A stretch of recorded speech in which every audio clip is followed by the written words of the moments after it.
کھلے آنکھ صلی اعلیٰ کہتے کہتے، کھلے آنکھ صلی اعلیٰ کہتے کہتے، کھلے آنکھ صلی اعلیٰ کہتے کہتے۔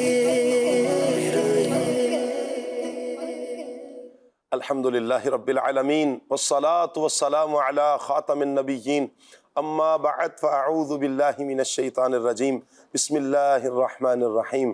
الصلاة والسلام علیک یا رسول اللہ، الصلاة والسلام علیک یا حبیب اللہ، الصلاة والسلام علیک یا نبی اللہ وعلی آلک واصحابک یا نور اللہ۔ مدنی چینل کے ناظرین، پروگرام کھلے آنکھ صلی اللہ کہتے کہتے میں آپ کو خوش آمدید کہتے ہیں۔ آئیے درود پاک کی ایک فضیلت سنتے ہیں۔ مسلم شریف کی ایک روایت ہے، حضرت عمرو بن عاص رضی اللہ تعالی عنہ فرماتے ہیں کہ میں نے نبی پاک صلی اللہ علیہ وآلہ وسلم کو فرماتے سنا، جب تم مؤذن کو سنو تو تم بھی اسی طرح کہو جس طرح وہ کہہ رہا ہے، پھر مجھ پر درود پاک بھیجو، کیونکہ جو مجھ پر ایک مرتبہ درود بھیجتا ہے اللہ پاک اس پر 10 رحمتیں نازل فرماتا ہے۔ صلو علی الحبیب صلی اللہ تعالی علی محمد صلی اللہ علیہ وآلہ وسلم۔ مدنی چینل کے ناظرین، اذان ہم دن میں 5 مرتبہ ایک صدا سنتے ہیں جو فضاؤں میں ایک آواز گونجتی ہے، جو ایمان کو جھنجھوڑتی ہے، ایمان کو جلا بخشتی ہے، اپنے رب سے تعلق کو مضبوط کرنے کے لیے یہ صدا آتی ہے۔ سبحان اللہ، یہ وہ اذان ہے کہ جو اللہ کی توحید کا پرچار بھی کرتی ہے، نبی پاک صلی اللہ علیہ وآلہ وسلم کی رسالت کی گواہی بھی دیتی ہے، اہل ایمان کو اس بات کی دعوت دیتی ہے، پتہ بتاتی ہے کہ آپ کی زندگی کا مقصد کیا ہے۔ آپ کی زندگی کا مقصد اللہ تعالیٰ کی عبادت کرنا ہے، اللہ تعالیٰ سے لو لگانا ہے، اللہ کی یاد کی طرف آنا ہے۔ اذان سبحان اللہ نبی پاک صلی اللہ علیہ وآلہ وسلم کے دین کا ایک شعائر اللہ میں سے ایک بہترین شعائر ہے اذان۔ مدنی چینل کے ناظرین، اذان کے حوالے سے آج ہم انشاءاللہ اپنے پروگرام میں گفتگو کریں گے، مبلغین سے بات کریں گے، اذان کی اہمیت کیا ہے، اذان کب کب دی جا سکتی ہے، کیا اذان صرف نماز کے ساتھ خاص ہے یا دیگر مواقع پر بھی اذان دی جا سکتی ہے، نبی پاک صلی اللہ علیہ وآلہ وسلم کی اذان آج سنیں گے کہ کیا میرے آقا صلی اللہ علیہ وآلہ وسلم نے بھی اذان کبھی دی ہے۔ ایک لوگوں کے ذہنوں میں ایک سوال اٹھتا ہے کہ کیا رسول اللہ صلی اللہ علیہ وسلم نے بھی اذان دی ہے۔ بہت ساروں کے ذہنوں میں تو اس طرح کے سوالات ہیں، اگر حضور اذان دیتے تو کائنات کا نظام نہ جانے کیا ہو جاتا، لیکن حقیقت کیا ہے انشاءاللہ آج ہم مبلغین سے گفتگو کریں گے کہ اذان کیا ہے، اذان نبی پاک صلی اللہ علیہ وآلہ وسلم نے دی یا نہیں دی۔ انشاءاللہ یہ بھی اور بہت کچھ بھی انشاءاللہ ہم سیکھیں گے۔ مؤذن جو اذان دینے والے ہیں ان کے فضائل کیا ہیں، اذان کا جو جواب دیا جاتا ہے اس کے فضائل کیا ہیں، انشاءاللہ بہت کچھ انشاءاللہ سیکھنے کو ملے گا۔ آپ سے گزارش کریں گے مدنی چینل کے ناظرین آپ ہمارے ساتھ جڑے رہیں، پروگرام مکمل دیکھنے کی نیت کیجئے، اول سے لے کر آخر تک پروگرام دیکھیں گے تو انشاءاللہ اذان کی اہمیت بھی پتہ چلے گی، وہ احادیث مبارکہ جن میں اذان کی ترغیب دی گئی، مؤذن کے فضائل بیان کیے گئے، اذان کے جواب دینے پر جو فضائل اور برکات اور نیکیاں ملتی ہیں ان کو بیان کیا گیا۔ انشاءاللہ آج کے پروگرام میں ہم سیکھیں گے۔ صلو علی الحبیب صلی اللہ تعالی علی محمد صلی اللہ علیہ وآلہ وسلم۔ آئیے مدنی چینل کے ناظرین پروگرام کو آگے بڑھاتے ہیں، مبلغین منچ پر تشریف لائیں گے انشاءاللہ، پھر ہم قرآن پاک کی تلاوت بھی سنیں گے، نعت مصطفیٰ صلی اللہ علیہ وآلہ وسلم بھی سنیں گے، اور پھر ٹاپک پر مبلغین سے گفتگو کریں گے۔ آئیے میں مہمانوں کو مبلغین کو دعوت دوں تاکہ وہ منچ پر تشریف لے آئیں۔ ماشاءاللہ نقیب عارف مدنی صاحب تشریف لا چکے ہیں جی، مرحبا کہتے ہیں نقیب بھائی کو، ماشاءاللہ۔ وعلیکم السلام ورحمۃ اللہ وبرکاتہ، ماشاءاللہ۔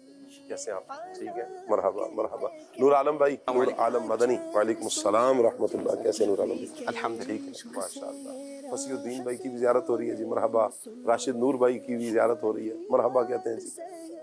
وعلیکم السلام ورحمۃ اللہ، کیسے ہیں فصیح الدین بھائی؟ خیریت سے ہیں؟ مرحبا مرحبا، اہلا و سہلا، مرحبا۔ السلام علیکم ورحمۃ اللہ، ماشاءاللہ، ٹھیک ٹھاک ہے۔ الحمدللہ آپ ٹھیک ہیں، خیریت سے ہیں؟ آئیے مدنی چینل کے ناظرین پروگرام کو آگے بڑھاتے ہیں، سیگمنٹ کی طرف جاتے ہیں۔ سیگمنٹ ہے پیغام قرآن۔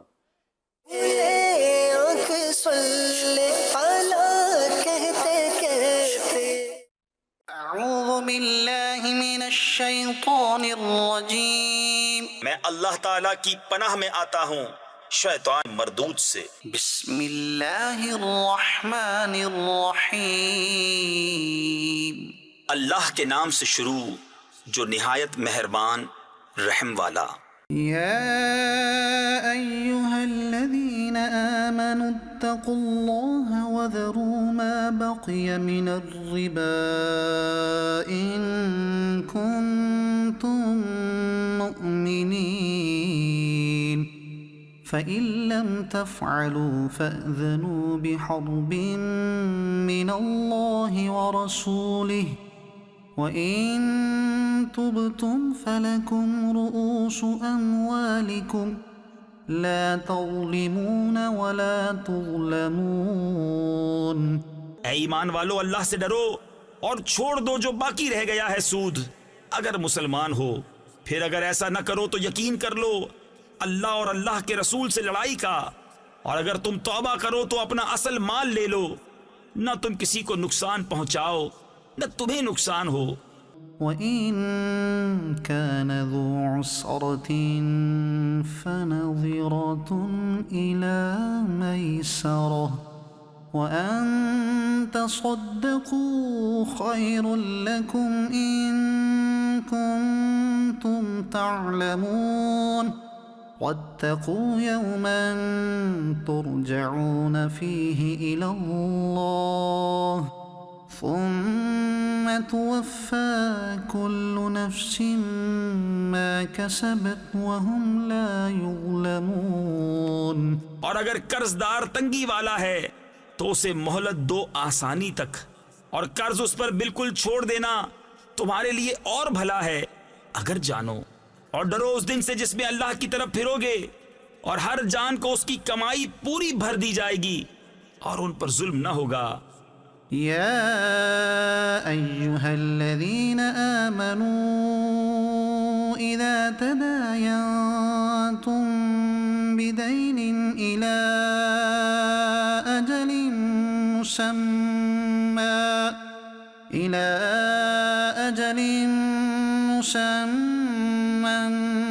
فاكتبوه۔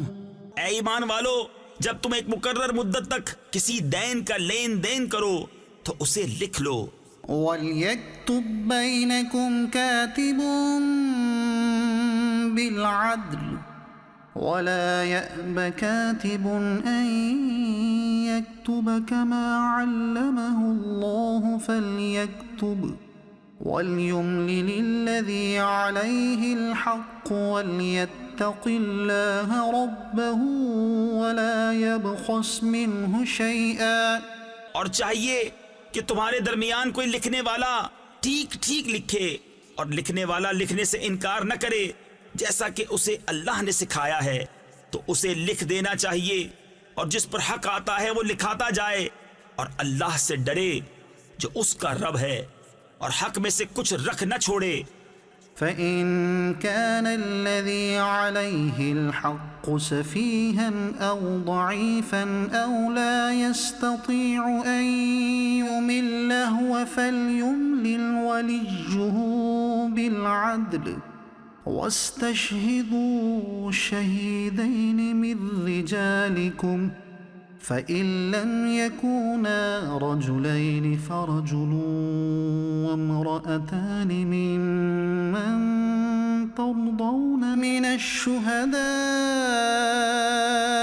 أَن تَضِلَّ إِحْدَاهُمَا فَتُذَكِّرَ إِحْدَاهُمَا الْأُخْرَى۔ پھر جس پر حق آتا ہے اگر بے عقل یا ناتواں ہو یا لکھا نہ سکے تو اس کا ولی انصاف سے لکھائے، اور دو گواہ کر لو اپنے مردوں میں سے، پھر اگر دو مرد نہ ہوں تو ایک مرد اور دو عورتیں، ایسے گواہ جن کو پسند کرو کہ کہیں ان میں ایک عورت بھولے تو اس ایک کو دوسری یاد دلاوے۔ وَلَا يَأْبَ الشُّهَدَاءُ إِذَا مَا دُعُوا وَلَا تَسْأَمُوا أَن تَكْتُبُوهُ صَغِيرًا أَوْ كَبِيرًا إِلَى أَجَلِهِ ذلكم أقسط عند الله وأقوم للشهادة وأدنى ألا ترتابوا إلا أن تكون تجارة حاضرة تديرونها بينكم فليس عليكم جناح ألا تكتبوها وأشهدوا إذا تبايعتم. اور گواہ جب بلائے جائیں تو آنے سے انکار نہ کریں اور اسے بھاری نہ جانو کہ دین چھوٹا ہو یا بڑا، اس کی میعاد تک لکھت کر لو. یہ اللہ کے نزدیک زیادہ انصاف کی بات ہے، اور اس میں گواہی خوب ٹھیک رہے گی. اور یہ اس سے قریب ہے کہ تمہیں شبہ نہ پڑے مگر یہ کہ کوئی سر دست کا سودا دست بدست یعنی ہاتھوں ہاتھ ہو تو اس کے نہ لکھنے کا تم پر گناہ نہیں. اور جب خرید و فروخت کرو تو گواہ کر لو. ولا يضار كاتب ولا شهيد وإن تفعلوا فإنه فسوق بكم واتقوا الله ويعلمكم الله واللہ بکل شیء علیم. اور نہ کسی لکھنے والے کو ضرر دیا جائے، نہ گواہ کو، یا نہ لکھنے والا ضرر دے نہ گواہ. اور جو ایسا کرو تو یہ تمہارا فسق ہوگا. اور اللہ سے ڈرو اور اللہ تمہیں سکھاتا ہے اور اللہ سب کچھ جانتا ہے. صدق اللہ العظیم. قرآن سے اللہ پاک ہمیں ہمارا رشتہ مضبوط کرنے کی توفیق عطا فرمائے. آئیے مدنی چینل کے ناظرین بڑھتے ہیں کلام کی طرف. نور عالم بھائی سے انشاءاللہ کلام سنتے ہیں اور پھر آگے انشاءاللہ ہم ٹاپک پر مبلغین سے گفتگو کریں گے. جی. صلو علیہ وآلہ صلو علیہ وآلہ صلو علیہ وآلہ بلغ العلا بکمالہ کشف الدجا بجمالہ حسنت جمیع خصالہ صلو علیہ وآلہ صلو علیہ وآلہ جسے چاہ در پہ بلا لیا جسے چاہ در پہ بلا لیا جسے چاہ در پہ بلا لیا جسے چاہ اپنا بنا لیا یہ بڑے کرم کے ہیں فیصلے یہ بڑے نصیب کی بات ہے صلو علیہ وآلہ صلو علیہ وآلہ مدینے کو جائے یہ جی چاہتا ہے مدینے کو جائے یہ جی چاہتا ہے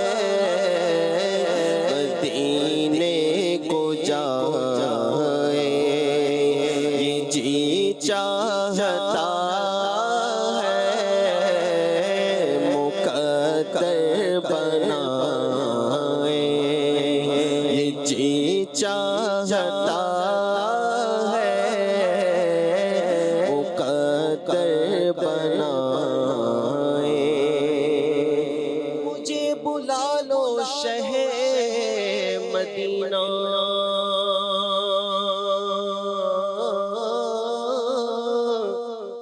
مجھے بلا لو شہر مدینہ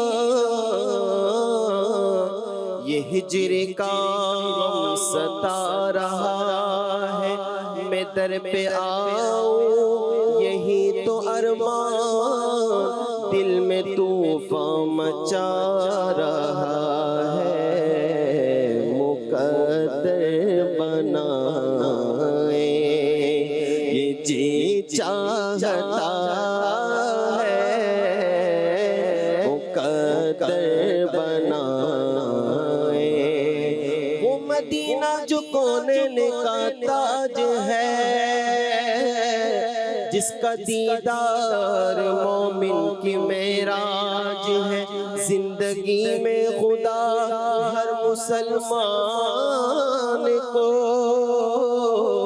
وہ مدینہ دکھا دے تو کیا بات ہے ساری مستی مدینے کی گلیوں میں ہے کیف سارے کا سارا مدینے میں ہے مقدر بنائے یہ جی چاہتا ہے مقدر بنائے مدینے کو جائے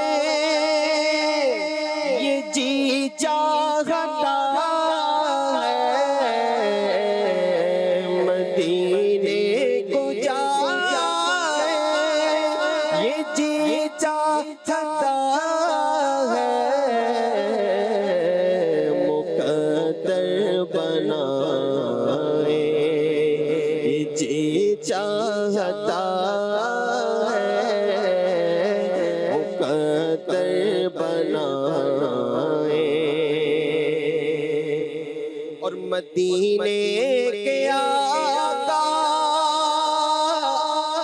دو عالم کے مولا مدینے کے آقا دو عالم کے مولا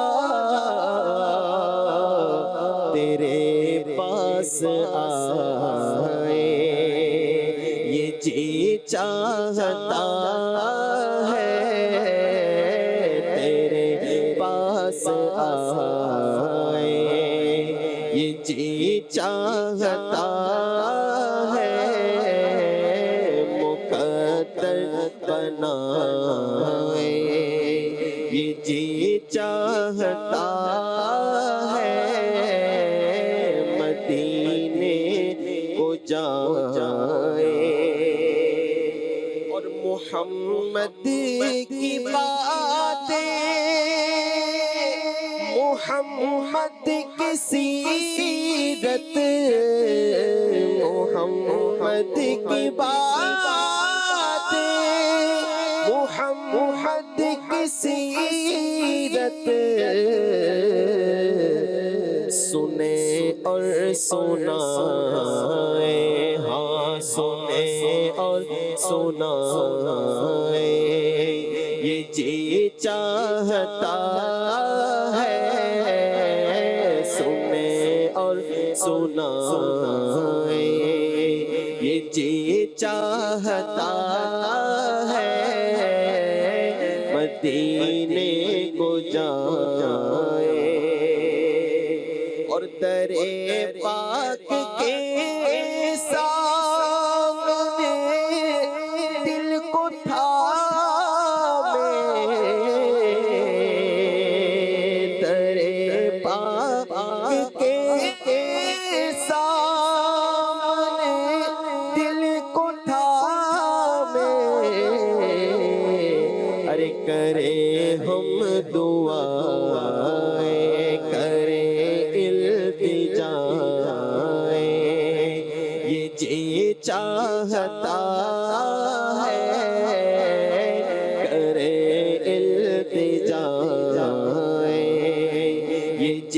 چاہتا ہے مدینے کو جائے،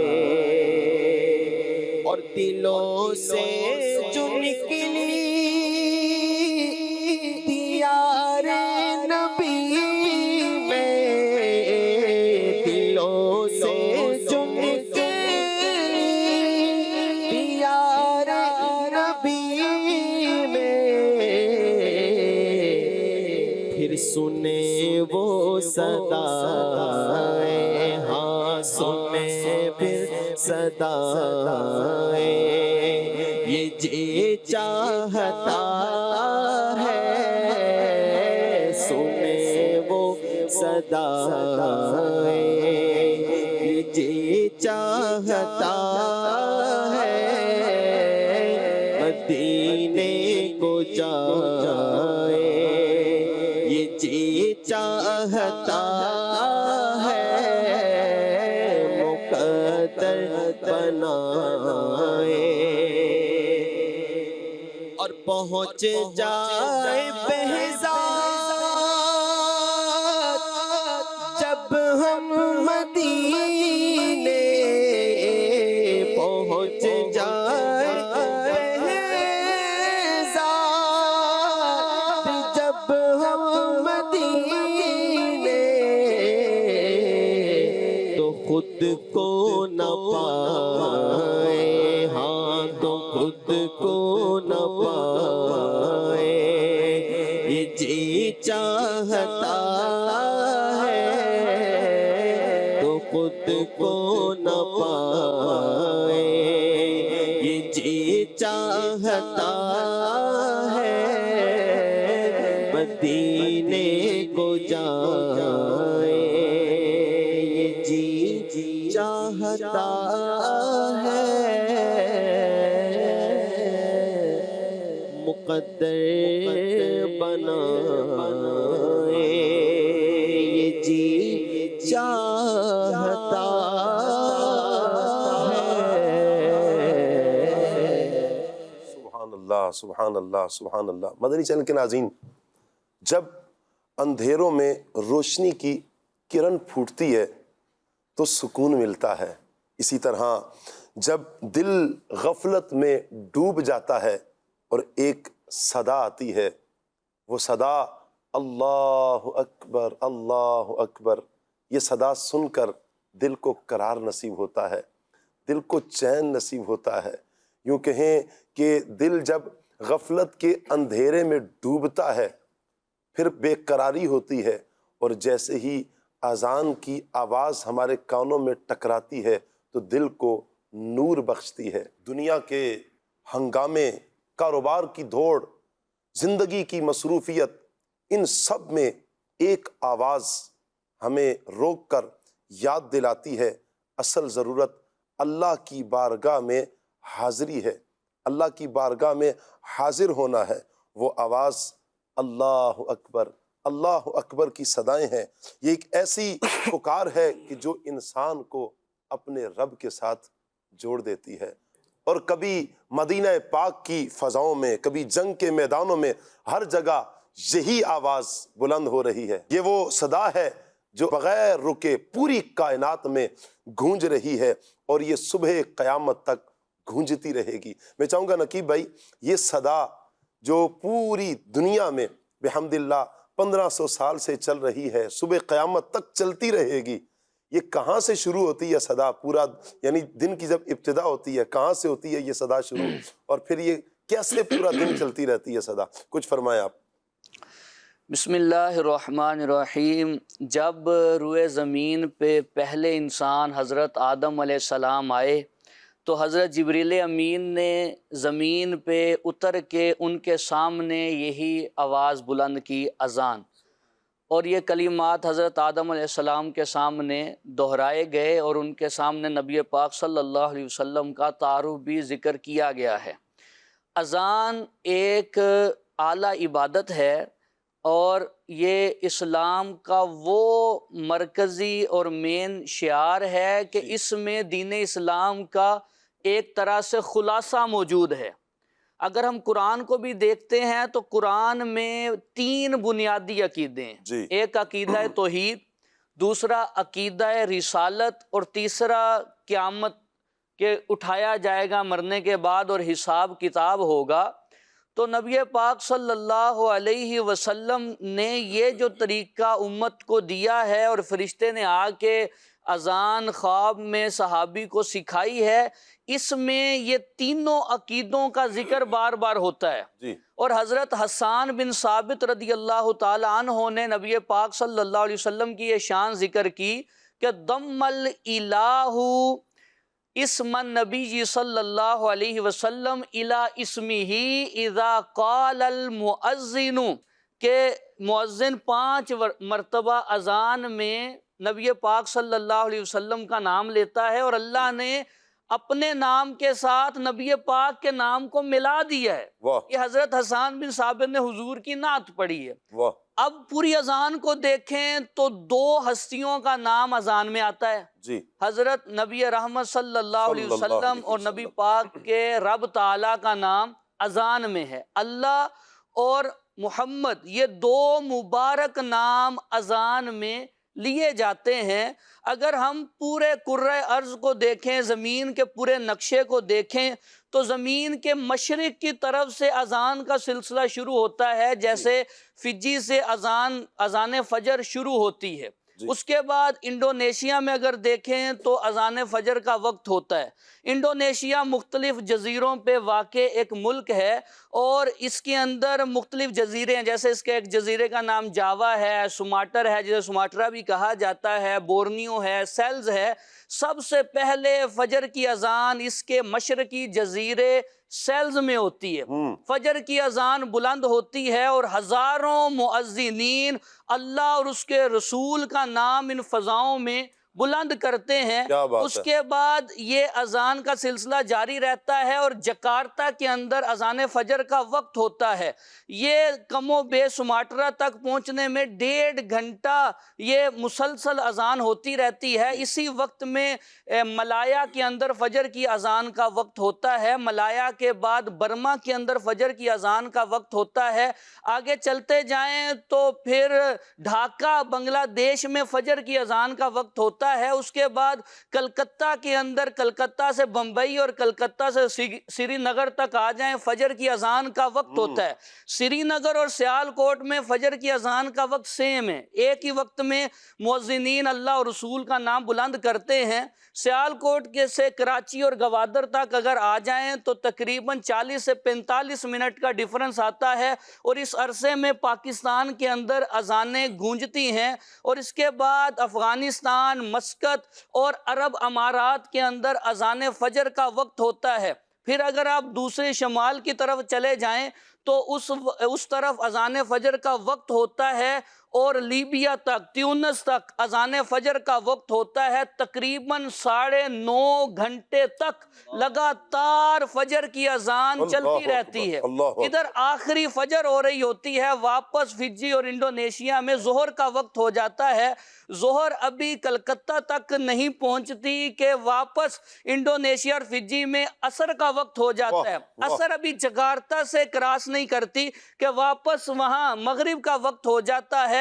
اسی طرح مغرب ابھی انڈونیشیا سے باہر نہیں آتی، عشاء کا وقت ہو جاتا ہے. تو اس پورے ریسرچ کو دیکھیں، تحقیق کو دیکھیں اور اللہ رسول کے نام کو دیکھیں تو یہ بات سامنے آتی ہے کہ ان فضاؤں میں ایک لمحہ، ایک سیکنڈ بھی ایسا نہیں جب ان فضاؤں میں اللہ اور اس کے رسول کا نام نہ گونج رہا. کیا بات ہے.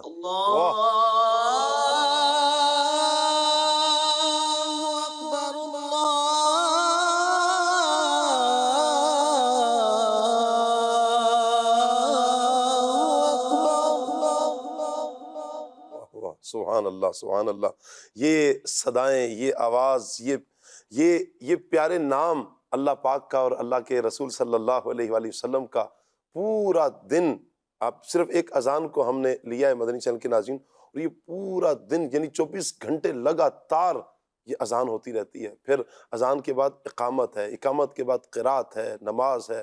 یہ کتنا یعنی 24 گھنٹے میں کوئی ایک لمحہ ایسا نہیں ملتا کہ جس میں اللہ اور اس کے رسول کا نام نہ لیا جاتا ہو. ماشاءاللہ بڑے پیارے انداز میں نقیب بھائی نے بیان کیا کہاں سے اذان شروع ہوتی ہے اور پھر یہ پورا دن کیسے یہ فضاؤں میں اللہ اور اس کے رسول کا نام گونجتا رہتا ہے. سبحان اللہ. اللہ پاک اس نام کی برکت سے، اپنے اور اپنے محبوب کے نام کی برکت سے ہم سب کو برکتیں عطا فرمائے. اللہ پاک ہم سب پر رحمت کی نظر فرمائے.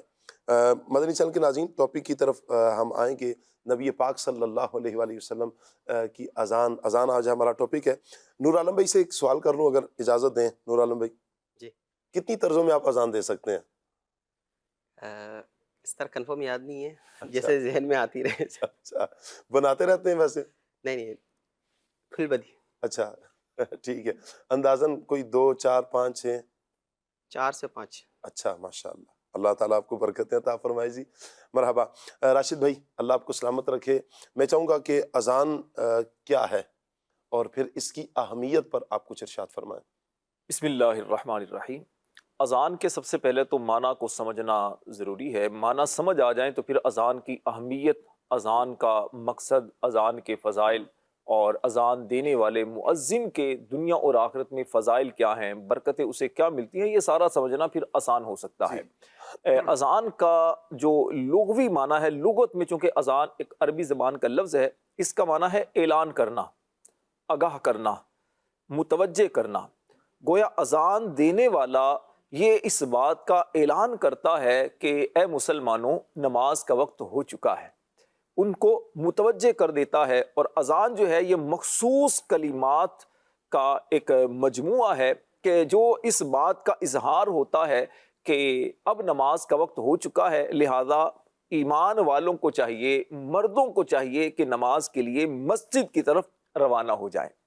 اذان کی اہمیت کا اندازہ آپ اس بات سے لگائیے کہ ایک مسلمان عاقل بالغ مرد و عورت پر جو کہ نماز فرض ہے، فرض عین ہے، نماز میں بندے کو سب سے زیادہ رب کا قرب ملتا ہے، اللہ کا ذکر اسے کرنے کی توفیق ملتی ہے. اس نماز کے لیے ضروری ہے کہ پہلے اذان دی جائے. 5 نمازیں جو کہ ضروری ہیں، فرض ہیں، جو جماعت مستحبہ کے ساتھ ادا کی جاتی ہیں، تو ان کے لیے اذان دینا یہ سنت مؤکدہ ہے، یعنی اس کی تاکید ہے. اگر کسی شہر سے، کسی علاقے سے اذان بالکل ختم کر دی جائے، اذان نہ دی جائے، تو حاکم اسلام پر لازم ہے کہ ان شہر والوں پر سختی کرے، انہیں سمجھائے، طرح تاکید کے ساتھ انہیں مجبور کرے کہ وہ اللہ کے نام کو بلند کریں اور اذان مسجدوں میں دیں. اذان کے لیے ایک الگ جگہ ہوتی ہے، نمایاں جگہ ہوتی ہے، وہاں پر کھڑے ہو کر مؤذن جو ہے وہ اذان دیتا ہے. اذان کی اہمیت کا اندازہ اس بات سے بھی لگائیے کہ اگر اذان پر غور کریں تو اذان کے جو کلمات ہیں اس میں 6 مرتبہ تو جو مؤذن ہے، اذان دینے والا ہے، وہ اس بات کا اظہار کرتا ہے اللہ اکبر، میرا اللہ جس پر میں ایمان رکھتا ہوں وہ سب سے بڑا ہے. اللہ تبارک و تعالیٰ کی عظمت کا اظہار مؤذن کر رہا ہوتا ہے، اور اس کے بعد رسول پاک علیہ السلام کی رسالت کا بھی اقرار کرتا ہے، اللہ کو ایک ماننے کا اقرار کرتا ہے اور اس بات کی گواہی دیتا ہے. اور اس کے ساتھ ساتھ اذان میں ایمان والوں کو نماز کی طرف دعوت دی جاتی ہے، کامیابی کی طرف ایمان والوں کو دعوت دی جاتی ہے. اور گویا اس بات کو بیان کیا جاتا ہے کہ اگر تم کامیابی چاہتے ہو تو اللہ کی بارگاہ میں جھک جاؤ، مسجد میں آ جاؤ، انشاءاللہ دنیا کی بھی کامیابی ملے گی، آخرت کی بھی کامیابی ملے گی. اذان کے اندر عبادت کا بھی اظہار ہے، توحید کا بھی اقرار ہے، رسالت کا بھی اقرار ہے، اور اپنے ایمان کا بھی اظہار ہے. پھر اذان دینے والا جب اذان دیتا ہے تو جس جگہ وہ اذان دیتا ہے، جہاں جہاں اس کی آواز پہنچتی ہے، وہاں وہاں برکتیں نازل ہوتی ہیں. اذان دینے کی برکت سے پریشانیاں ختم ہو جاتی ہیں، اذان دینے کی برکت سے مصیبتوں سے نجات ملتی ہے، انسان بہت ساری بیماریوں سے بچتا ہے. بچے کے کان میں اذان دی جائے تو بچہ بہت سارے یوں سمجھے امراض سے محفوظ ہو جاتا ہے. اب دیکھیے بچے کے پیدا ہونے پر سب سے پہلا کام کیا کیا جاتا ہے؟ ایمان والوں کے گھروں میں کہ بچے کے کان میں اذان دی جائے. گویا بچہ دنیا میں آیا تو سب سے پہلے اس کے کان میں اللہ کا نام لیا جائے، تاکہ بچے کو پتا چلے میں ایمان والا ہوں، مسلمانوں کے گھر میں آیا ہوں، اور جس کام کا آغاز اگر اچھا ہو تو اس کا انجام بھی اللہ کی رحمت سے امید ہوتی ہے کہ اچھا ہی ہوتا ہے۔ تو اذان کی اہمیت کا اندازہ آپ اس بات سے بھی لگا سکتے ہیں کہ اذان جو ہے یہ جب دی جاتی ہے تو گویا تمام لوگ جو ہے الرٹ ہو جاتے ہیں، مسلمانوں کو دل میں اطمینان ملتا ہے، خوشی ملتی ہے۔ اس کے علاوہ آپ دیکھیے کہ اذان دینا یہ صرف نماز کے لیے ہی خاص نہیں، بلکہ اس کے علاوہ بھی کئی مواقع ہیں جہاں پر اذان دی جاتی ہے۔ جی جی بالکل ایسا ہی ہے کہ صرف اذان نماز کے ساتھ خاص نہیں ہے کہ صرف نماز کے لیے ہی اذان دی جائے، اس کے علاوہ بھی کچھ اور مواقع ہیں جہاں پر اذان دی جاتی ہے۔ جیسے بھی راشد بھائی ایک توجہ دلا رہے تھے کہ بچہ پیدا ہوتا ہے تو پیدا ہوتے ساتھ جو پہلا کام کیا جاتا ہے بچے کے کان میں اذان دی جاتی ہے۔ رقیب بھائی کیا کچھ اور بھی مواقع ہیں جن میں اذان دی جاتی ہے؟ سید اعلیٰ حضرت نے ایک حدیث پاک ذکر فرمائی ہے جی اور اسے حضرت علی رضی اللہ تعالیٰ عنہ نے بیان فرمایا ہے، میں وہ الفاظ بھی پڑھ دیتا ہوں۔ جی حضرت علی رضی اللہ تعالیٰ عنہ فرماتے ہیں رآنی النبی صلی اللہ علیہ وسلم حزیناً، جی کہ نبی پاک صلی اللہ علیہ وسلم نے مجھے غم کی حالت میں دیکھا تو فرمایا یبن ابی طالب انی اراک حزیناً، اے ابن ابی طالب میں تمہیں غم کی حالت میں دیکھتا ہوں، جی فَمُرْ بَعْدَ أَهْلِكَ يُؤَذِّنْ فِي أُذُنِكَ فَإِنَّهُ دَرْءُ الْهَمْ، تو اپنے کسی گھر میں کسی بندے کو حکم دو کہ وہ تمہارے کان میں اذان دے، کیونکہ اس سے تمہارا غم دور ہو جائے گا۔ کیا بات ہے۔ اب حضرت علی نے یہ حدیث بیان کی، حضرت علی سے لے کر آخر تک لکھنے تک ہر راوی نے یہ ذکر کیا ہے۔ اعلیٰ حضرت فرماتے ہیں وہ ہر راوی نے یہ کہا فَجَرَّبْتُهُ فَوَجَدْتُهُ كَذَلِكَ، کہ ہم میں سے ہر ایک نے یہ تجربہ کیا ہے کہ جیسے حضور نے فرمایا بات ایسے ہی ہے کہ جب بندہ غم کی حالت میں ہو اذان دی جائے تو اللہ غم دور فرما دیتا ہے۔ سبحان اللہ سبحان اللہ۔ تو یہ اذان کی ہے، اور پھر اس کے اور بھی اگر ہم دیکھیں تو بہت سارے مواقع علماء نے لکھے ہیں، 100 تک مواقع ذکر کیے ہیں، جگہیں ذکر کی ہیں جہاں اذان دی جائے تو اللہ کرم فرماتا ہے اور غم بھی دور ہوتے ہیں، مصیبتیں دور ہوتی ہیں، آزمائشیں دور ہوتی ہیں۔ جیسے علماء نے لکھا ہے کہ جب مردے کو قبر میں داخل کیا جاتا ہے فرشتے پوچھتے ہیں من ربو کا، تو شیطان آ کے اس وقت اسے اپنی طرف اشارہ کرتا ہے کہ تم بولو کہ یہ میرا رب ہے، اپنی طرف اسے بلاتا ہے۔ تو کہا اگر اس وقت اذان دی جائے تو چونکہ حدیث میں بخاری شریف کی ہے، حضور نے فرمایا کہ جب اذان دی جاتی ہے تو شیطان وہاں سے بھاگ جاتا ہے۔ تو جب قبر میں مردہ ہے اور اس کو اس وقت شیطان بہکا رہا ہے، اذان دی جائے گی تو وہاں سے شیطان بھاگ جائے گا اور یہ اس کے ساتھ نیکی ہوگی۔ اور مفتی احمد یار خان نعیمی علیہ رحمہ نے یوں بھی لکھا ہے، آپ نے فرمایا کہ جب پوچھا جائے گا من ربو کا، باہر سے آواز آ رہی ہوگی اللہ اکبر، تو اس سے اس کے ساتھ اچھائی ہوگی۔ جب اندر پوچھا جائے گا ماں دینوں کا، تو باہر سے سن رہا ہوگا حی علی الصلاح حی علی الفلاح، تو اسے ذہن میں آئے گا میرا دین وہ ہے جس میں نماز ہے۔ جب اندر سے پوچھا جا رہا ہوگا کہ ما کنت تقول فی ھذا الرجل یا من نبیو کا، تیرا نبی کون ہے، یہ عظمتوں والی شخصیت ان کے بارے میں کیا کہتا رہتا تھا، جب باہر سے آواز آ رہی ہوگی اشہد ان محمد الرسول اللہ، تو اس کے ذہن میں آئے گا میرے نبی وہ ہیں جن کی میں گواہی دے کے آیا ہوں کہ وہ محمد ہیں اور اللہ کے رسول ہیں۔ کیا بات ہے کیا بات ہے ماشاءاللہ۔ چند ایک مواقع مدنی چینل کے ناظرین نقیب بھائی نے ذکر کیے، کچھ مواقع میں بھی عرض کرتا ہوں۔ جیسے جہاں جنات کا اثر ہو، نزہۃ القاری میں اور بہار شریعت میں بھی ان مواقع کو لکھا گیا ہے، جیسے جہاں جنات کا اثر ہو وہاں پر اذان دی جائے، اس سے فائدہ ہوتا ہے۔ جب سواری کا جانور سرکشی کرے، بھدکنا شروع کر دے، تو آپ وہاں پر بھی اذان دے سکتے ہیں۔ بد مزاج آدمی یا جانور کے کان میں، غم زدہ مرگی کے مریض اور غصے والے شخص کے کان میں اذان کہی جائے۔ جہاں پر آگ لگ جائے، آگ کے وقت بھی اذان دی جا سکتی ہے۔ راستہ بھٹک جانے کی صورت میں بھی اذان دی جا سکتی ہے۔ وبا پھیل جائے، کوئی بیماری پھیل جائے تو وہاں پر بھی اذان دی جا سکتی ہے۔ اور پھر جو ایک اور ذکر کیا ہے کہ میت کو جب دفنا دیا جائے تو میت کو دفنانے کے بعد قبر پر بھی اذان دی جا سکتی ہے۔ اس سے فائدہ یہ ہوگا کہ قبر والا اس کو بہت ساری چیزیں یاد آ جائیں گی۔ اب سوال یہ ہے نقیب بھائی کہ قبر میں تو آدمی ہے جو منو مٹی کے نیچے ہے، ایک دیوار کے پیچھے بندے کو آواز دی جائے تو وہ سن نہیں سکتا، تو ابھی ایک تو وہ دنیا سے چلا گیا، اب وہ قبر میں اتر گیا ہے، تو اب بھی وہ ہماری اذان کے الفاظ سن سکے گا؟ آواز پہنچے گی اسے؟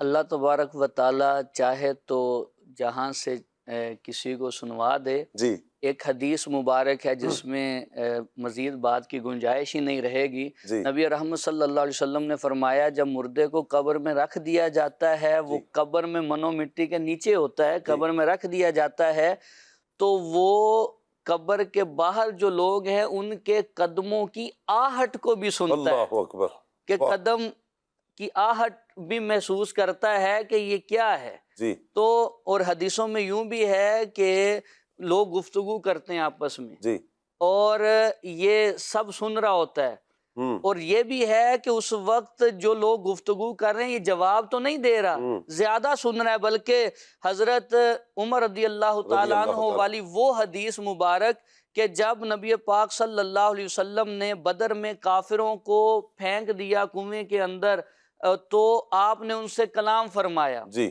تو حضرت عمر نے عرض کی یا رسول اللہ کیا یہ سنتے ہیں؟ تو حضور نے فرمایا یہ سنتے ہیں لیکن جواب دینے کی طاقت نہیں رکھتے، یا زیادہ سنتے ہیں۔ جب کافر سن رہے ہیں، اللہ انہیں سنا رہا ہے، تو پھر اللہ کے ولی تو اور زیادہ سنتے ہیں، وہ اللہ کے محبوب ہیں۔ اور حضور نے خود فرمایا اسمعوا صلاۃ اہل محبتی، اور یہ اس جواب میں فرمایا، عرض کیا گیا یا رسول اللہ کہ ان لوگوں کا کیا حال ہوگا جو آپ کے بعد آئیں گے یا آپ سے دور رہ کے آپ پہ درود پڑھیں گے؟ تو حضور نے فرمایا اسمعوا صلاۃ اہل محبتی وعارفہم، میں محبت والے کا درود سنتا بھی ہوں اور انہیں پہچانتا بھی ہوں۔ واہ واہ، سبحان اللہ سبحان اللہ، کیا بات ہے۔ اللہ تعالیٰ ہمیں محبت کے ساتھ درود و سلام پڑھنے کی توفیق عطا فرمائے۔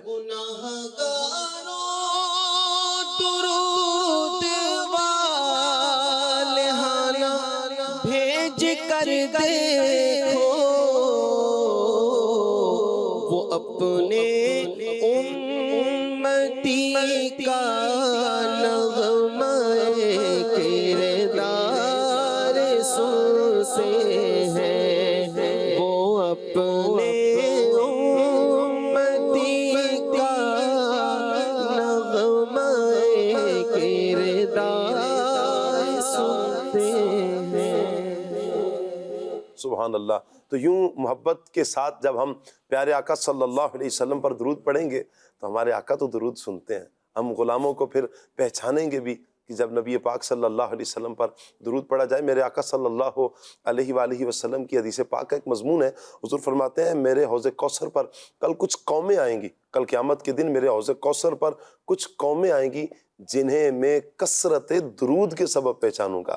تو جب جب موقع ملے تو ہمیں محبت کے ساتھ درود پڑھنا چاہیے۔ بہرحال فصیح الدین بھائی بھی ہمارے ساتھ ہیں۔ فصیح الدین بھائی، میں چاہوں گا کہ یہ ارشاد فرمائیں، ماشاءاللہ اذان کی اہمیت پر گفتگو ہو چکی ہے، اذان کہاں کہاں دی جا سکتی ہے اس پر گفتگو ہو چکی، میں چاہوں گا کہ اذان کی جو ابتدا ہے یہ کہاں سے ہوئی، اس حوالے سے آپ کچھ فرمائیں۔ الحمدللہ رب العالمین والصلاة والسلام علی خاتم الانبیاء والمرسلین۔ ابتداء اسلام میں شاہ صاحب جب نماز کے لیے لوگوں کو بلانا ہوتا تھا تو مختلف طریقے رائج تھے۔ صحیح۔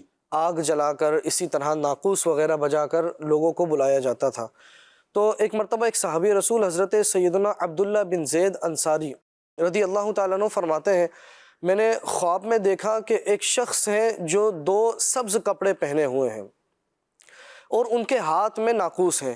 تو میں نے ان سے پوچھا کہ اے شخص آپ مجھے یہ ناقوس بیچیں گے؟ تو انہوں نے پوچھا آپ یہ کیوں خریدنا چاہتے ہیں؟ تو حضرت عبداللہ بن زید کہتے ہیں میں نے کہا کہ میں اس کے ذریعے سے لوگوں کو نماز کی طرف بلاؤں گا۔ صحیح۔ تو انہوں نے کہا کیا میں تمہیں اس سے بہتر طریقہ نہ بتاؤں جس سے تم لوگوں کو نماز کی طرف بلاؤ؟ تو حضرت عبداللہ بن زید نے بولا کہ بتائیں ضرور.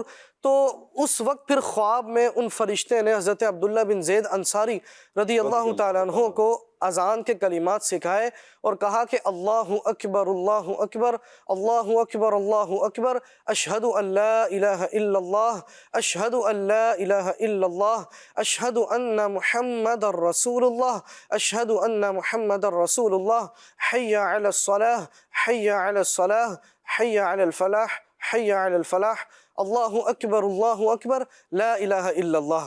فرمایا کہ ان کلمات کے ذریعے سے لوگوں کو نماز کی طرف بلاؤ. کیا بات ہے. اب حضرت سیدنا عبداللہ بن زید رضی اللہ تعالیٰ عنہ آپ جب اٹھے تو آپ بارگاہ رسالت میں حاضر ہوئے. عرض کی یا رسول اللہ صلی اللہ تعالیٰ علیہ وآلہ وسلم میں نے رات میں ایسا خواب دیکھا ہے. ایک شخص جو سبز کپڑے پہنے ہوئے تھے دو، انہوں نے مجھے ایسے کلمات سکھائے ہیں. تو حضور نے فرمایا اے عبداللہ جاؤ بلال کو یہ کلمات کہو اور ان سے کہو کہ وہ مسجد نبوی میں جا کر یہ کلمات دہرائیں.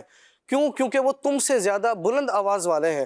اب جب حضرت عبداللہ بن زید رضی اللہ تعالیٰ عنہ حضرت بلال رضی اللہ تعالیٰ عنہ کے پاس گئے اور حضرت بلال رضی اللہ تعالیٰ عنہ اذان کے کلمات کہنے لگے تو حضرت سیدنا عمر رضی اللہ تعالیٰ عنہ نے وہ کلمات سنے اور سنتے ہی فوراً بارگاہ رسالت میں حاضر ہوئے. عرض کی یا رسول اللہ صلی اللہ علیہ وسلم یہ تو وہ کلمات ہیں جو رات میں نے خواب میں سنے ہیں. جی. تو یعنی حضرت عمر رضی اللہ تعالیٰ عنہ حضرت عبداللہ بن زید رضی اللہ تعالیٰ عنہ وغیرہ صحابہ کرام نے خواب میں یہ اذان سیکھی اور فرشتے نے ان کو سکھائی. بہرحال اذان کی ابتدا پھر وہاں سے ہوئی اور لوگوں کو اذان کے ذریعے سے نماز کی طرف بلایا جانے لگا.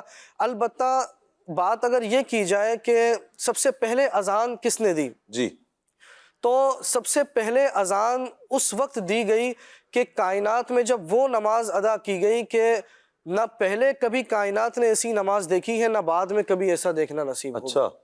اور وہ نماز ہے کہ جب بیت المقدس میں تمام انبیاء کرام کو جمع کیا گیا اور نبی کریم رؤوف الرحیم صلی اللہ تعالیٰ علیہ وآلہ وسلم کو معراج کروائی گئی. اور وہ معراج کے جو حضور کا خاصہ ہے، آپ نے جاگتی ہوئی آنکھوں سے اپنا رب کا دیدار کیا. تو جب معراج کی ابتدا ہوئی نبی کریم صلی اللہ تعالیٰ علیہ وآلہ وسلم مکہ مکرمہ سے آپ جب بیت المقدس تشریف لے کر گئے تو وہاں تمام انبیاء موجود تھے. وہاں پر حضرت جبریل امین نے اذان دی اور پھر حضور سے عرض کی یا رسول اللہ آپ امامت فرمائیں. پھر نبی کریم صلی اللہ تعالیٰ علیہ وآلہ وسلم نے امامت فرمائی. تو اس سے پہلے اذان تو دی گئی تھی مکہ مکرمہ میں جب معراج کروائی گئی، لیکن ویسے لوگوں کے درمیان جو رائج ہوئی اذان وہ پہلی ہجری میں اس طرح صحابہ کرام کو خواب آیا اور پھر اس طرح سے اذان رائج ہوئی اور پھر انشاءاللہ وہ اذان تا قیامت جاری رہے گی. سبحان اللہ سبحان اللہ. اچھا راشد بھائی، اذان دینا یہ انتہائی ایک بہت بڑی سعادت کی بات ہے.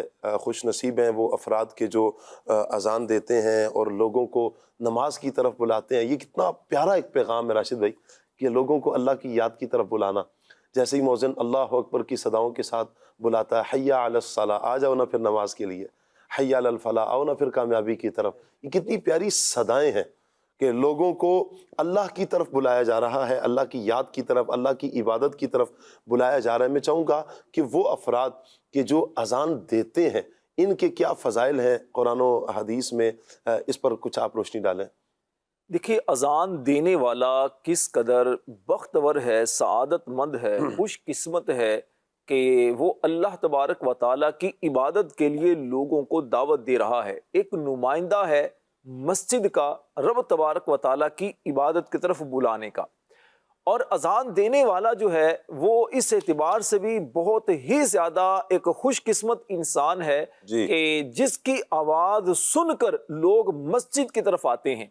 یہ داعی اللہ ہے، اللہ کی طرف لوگوں کو دعوت دینے والا ہے، اللہ کی طرف لوگوں کو توجہ کروانے والا ہے کہ لوگ آئیں. اسی وجہ سے حدیث پاک میں اس کی ایک فضیلت یہ بیان فرمائی گئی کہ جو اذان دیتا ہے تو مؤذن کی اذان کے اختتام ہونے تک، فرمایا جیسے اس کی اذان کا اختتام ہوتا ہے اللہ تبارک و تعالیٰ اس کی بخشش فرما دیتا ہے. سبحان اللہ. اس کی آواز جہاں جہاں پہنچتی ہے تو وہ چیزیں اس کے ایمان پر گواہ بن جاتی ہیں.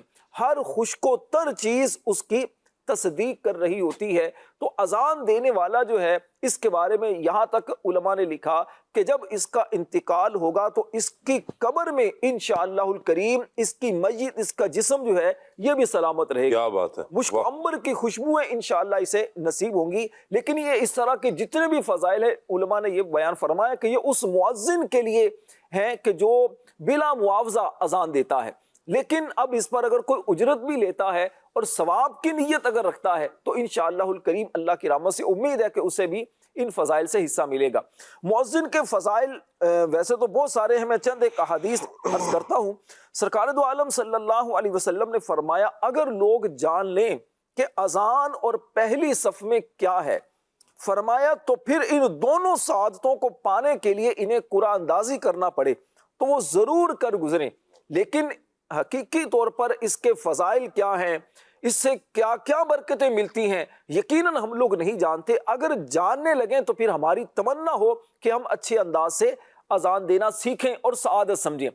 بدقسمتی سے کچھ لوگ، زیادہ نہیں کچھ لوگ، وہ جو اذان دینے والا ہے سمجھتے کہ شاید یہ ایک عام سا بندہ ہے، اس کے مقابلے میں امام صاحب یہ بہت زیادہ فضیلت والے، امام صاحب سے بڑھ کر خطیب صاحب اس سے زیادہ فضیلت والے، یہ زیادہ فضیلت والے.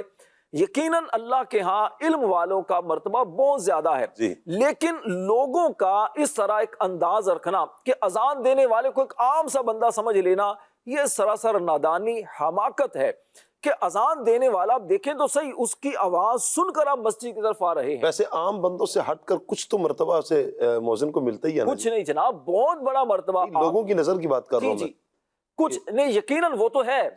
دیکھیں ہر طرح کے افراد ہیں اس زمانے میں. میں نے اس میں کچھ کہا تھا کہ کچھ لوگ ہی کرتے ہیں، اکثر لوگ نہیں کرتے. جو ایمان والے ہیں یقیناً وہ تو اس کی عزت بھی کرتے ہیں، رسپیکٹ بھی کرتے ہیں، اپنے بچوں سے اس دم بھی کرواتے ہیں، بچوں پر دم بھی کرواتے ہیں. اور میں نے دیکھا ہے بعض مؤذنوں کے ہاتھ بھی چومے جاتے ہیں.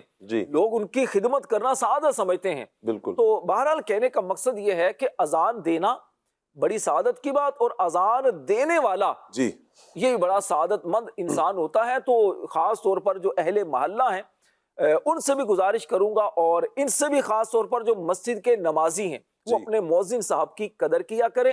اور خوش الہان اگر جو مؤذن ہو تو خوش الہان اگر اذان دینے والا ہوتا ہے نا تو انسان کا دل کھینچا چلا جاتا ہے. اور ایسا ہوتا ہے بعض اوقات، شاہ صاحب آپ کو بھی تجربہ ہوگا، ہم کبھی سفر میں ہوں، کسی جگہ ہوں، اذان کی آواز کانوں میں آتی ہے نا تو دل کرتا ہے اس مسجد کی طرف جائیں. اور بعض اوقات مؤذن کو دیکھنے کے لیے دل میں تمنا ہوتی ہے کہ دیکھیں مؤذن کون ہے، کس کی آواز آ رہی ہے. تو یہ ہے اللہ کا نام اگر ایسی زبان سے لیا جائے، ایسے کیا کہتے ہیں انداز سے اللہ کا نام لیا جائے کہ دیکھنے والوں کے دلوں میں اس کی محبت پیدا ہو، رب کی محبت پیدا ہو، تو یقیناً یہ مؤذن کے لیے بھی باعث سعادت ہے، اور خوش قسمت جو لوگ ہیں ان کے لیے بھی باعث سعادت. کیا بات ہے. اللہ آپ کو برکتیں عطا فرمائے. راشد بھائی بڑے پیارے انداز میں آپ نے مؤذن جو حضرات ہیں ان کے فضائل بیان کیے، اور جو اذان دینے والے ہیں یقیناً یہ سعادت مند ہیں.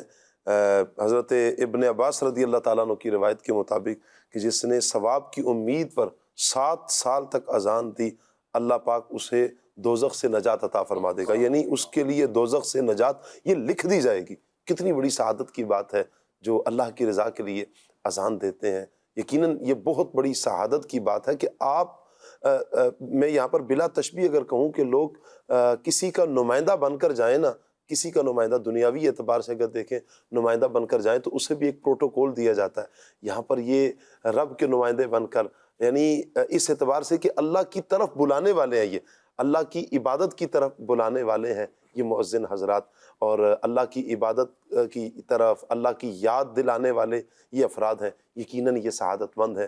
ہمیں ان افراد کی بھی رسپیکٹ کرنی چاہیے اور دل سے عزت کرنی چاہیے. اور ماشاءاللہ ایک تعداد، جیسے راشد بھائی نے بیان بھی فرمایا کہ ایک تعداد ہے جو ان حضرات کی رسپیکٹ کرتی بھی ہے. کوئی بھی دینی افراد ہوں، ہمیں ایک دوسرے، ایک عام مسلمان کی بھی بہت ساری عزت ہے، اور پھر جو علم والا ہو، پھر جو دینی ہو، پھر دینی پیشوا ہو، ان کی رسپیکٹ قدرتی ایک امر ہے کہ مسلمانوں کے دل میں ان کی جو محبت ہے، تعظیم ہے، یہ بڑھ جاتی ہے. اللہ پاک سب پر رحمت کی نظر فرمائے. آپ کی کچھ کالز ہیں، کال لیتے ہیں.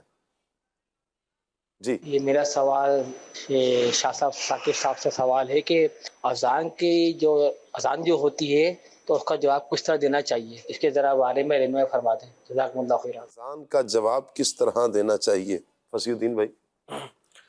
اذان کا جواب دینے کا طریقہ یہ ہے کہ جب مؤذن شروع کرے اللہ اکبر کہے تو سننے والا بھی جواب میں اللہ اکبر کہے۔ صحیح۔ پھر جب اشہد ان لا الہ الا اللہ کہے تو سننے والا بھی اسی طرح جواب دے۔ پھر جب اشہد ان محمد اس رسول طرح اللہ، مطلب وہی الفاظ دہرائے وہی گا۔ الفاظ دہرائے جی، صحیح۔ اشہد ان لا الہ الا اللہ۔ اور پھر جب مؤذن اشہد ان محمد رسول اللہ کہے تو سننے والا کہے صلی اللہ علیہ یا رسول اللہ، قرۃ عینی بک یا رسول اللہ صلی اللہ تعالی علیہ وآلہ وسلم۔ اور سعادت کی بات یہ ہے کہ وہ اپنے دونوں انگوٹھوں کے ناخنوں کو آنکھوں پر لگا لے اور پھر کہے آخر میں اللہم متعنی بالسمع والبصر، اے اللہ مجھے آنکھوں سے اور سننے کے ذریعے سے فائدہ اٹھانے کی توفیق عطا فرما۔ واہ، تو یہ چومنے کی بھی اجازت ہے؟ انگوٹھے چوم جی، بھی لیں انگوٹھے گے؟ چوم کر آنکھوں پر لگائیں تو انشاءاللہ اس کی بھی برکات نصیب ہوں گی۔ اور اس کے بعد پھر جب مؤذن کہے حی علی الصلاۃ حی علی الصلاۃ تو کہیں لا حول ولا قوۃ الا باللہ۔ اور اسی طرح جب کہے مؤذن حی علی الفلاح حی علی الفلاح تو کہیں لا حول ولا قوۃ الا باللہ۔ اور بہتر یہ ہے کہ مؤذن جو کلمات کہہ رہا ہے حی علی الصلاۃ حی علی الصلاۃ حی علی الفلاح حی علی الفلاح، تو یہ کلمات بھی دہرا لیں اور لا حول ولا قوۃ الا باللہ یہ بھی کہہ لیں۔ اور زیادہ بہتر یہ ہے کہ اس کے بعد آخر میں کہہ لیں ما شاء اللہ کان وما لم یشأ لم یکن، کہ جو اللہ چاہے گا وہی ہوگا اور اللہ جو چاہے گا وہ نہیں ہوگا۔ بہرحال اس کے بعد جب مؤذن کہے اللہ اکبر پھر یہی کلمات کہیں، پھر لا الہ الا اللہ کہے مؤذن تو آپ بھی پھر یہی کلمات کہیں۔ بہرحال اب باقی رہی فجر کی اذان کی بات کی کہ اس میں ایک الفاظ کا اضافہ ہوتا ہے الصلاۃ خیر من النوم، تو اس میں یہ کہا جائے صدقت وبررت وبالحق نطقت، یہ الفاظ کہے جائیں۔ اور اقامت میں کہا جاتا ہے قد قامت الصلاۃ قد قامت الصلاۃ، تو اقامت کا جواب بھی اسی طرح ہے جس طرح ہم نے اذان کا سنا، صرف یہ جو الفاظ ہیں قد قامت الصلاۃ قد قامت الصلاۃ، اس کا جواب اس طرح دیا جائے، یوں الفاظ کہے جائیں اقامها اللہ وادامها ما دامت السماوات والارض۔ سبحان اللہ۔ قد قامت الصلاۃ جب مؤذن کہے تو سننے والا کہے اقامها اللہ وادامها ما دامت السماوات والارض۔ شاہ صاحب میں یہاں پر ایک بات مزید یہ بھی کہنا چاہوں گا کہ مؤذن کو بھی یہ توجہ رکھنی چاہیے اذان دینے والے کو کہ وہ اذان دے تو جب وہ کہے اللہ اکبر تو اللہ اکبر کہنے کے بعد وہ وقفہ دے تھوڑا، صحیح، تاکہ اذان کا جو جواب دینے والے ہیں وہ اذان کا جواب دے لیں۔ اور یہ بھی یاد رکھیں کہ جب مؤذن یہ کہہ لے اللہ اکبر پھر جب مؤذن رکے، وقفہ کرے، سکتہ کرے، ٹھہرے، اس وقت جواب دیا جائے۔ صحیح۔ تو مؤذن کے لیے بہتر یہ ہے کہ وہ اللہ اکبر کہے تو اس کے بعد وقفہ دے تاکہ جواب دینے والے جواب دے لیں۔ اچھا، پھر اسی طرح اشہد ان لا الہ الا اللہ، تھوڑے الفاظ زیادہ ہیں تو مؤذن کے لیے بہتر یہ اس میں تھوڑا زیادہ وقفہ دے تاکہ جواب دینے والے جواب دے سکیں۔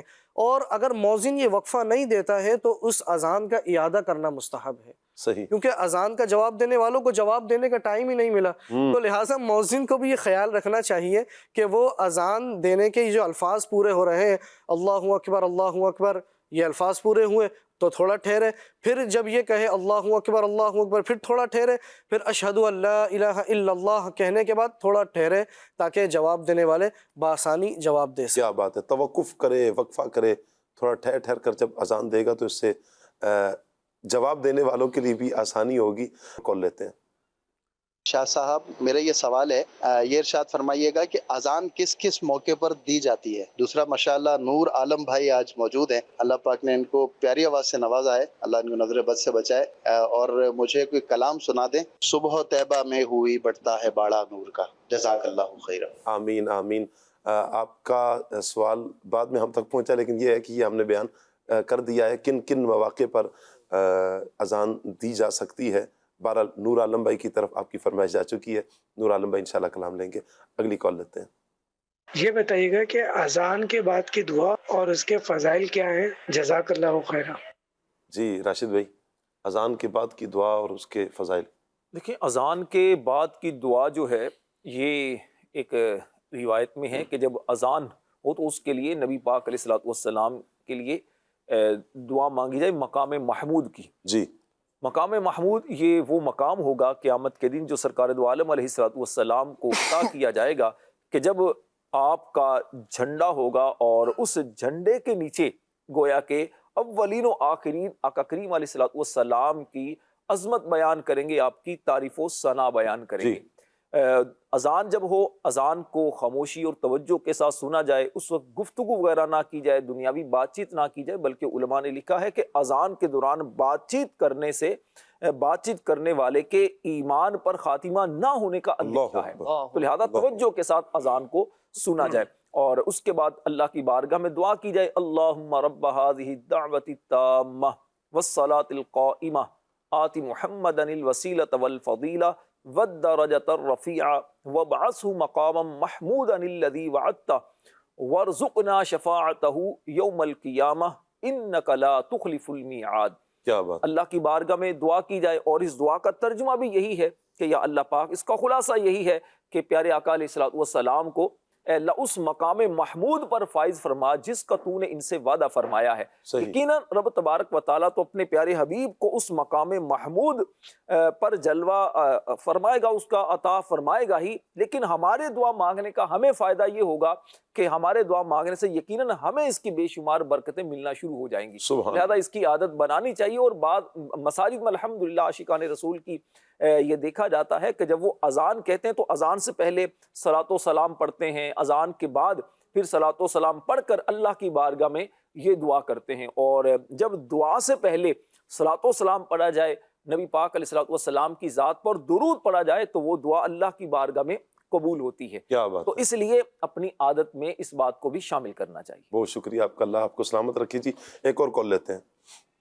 شاہ صاحب کی بارگاہ میں یہ سوال ہے کہ اذان دینے والے مؤذن کے لیے کیا آداب ہیں، ارشاد فرما دیجیے، جزاک اللہ خیر. اذان دینے والے مؤذن کے کیا آداب ہیں؟ فصیح الدین بھائی آپ کچھ لیں گے؟ جی.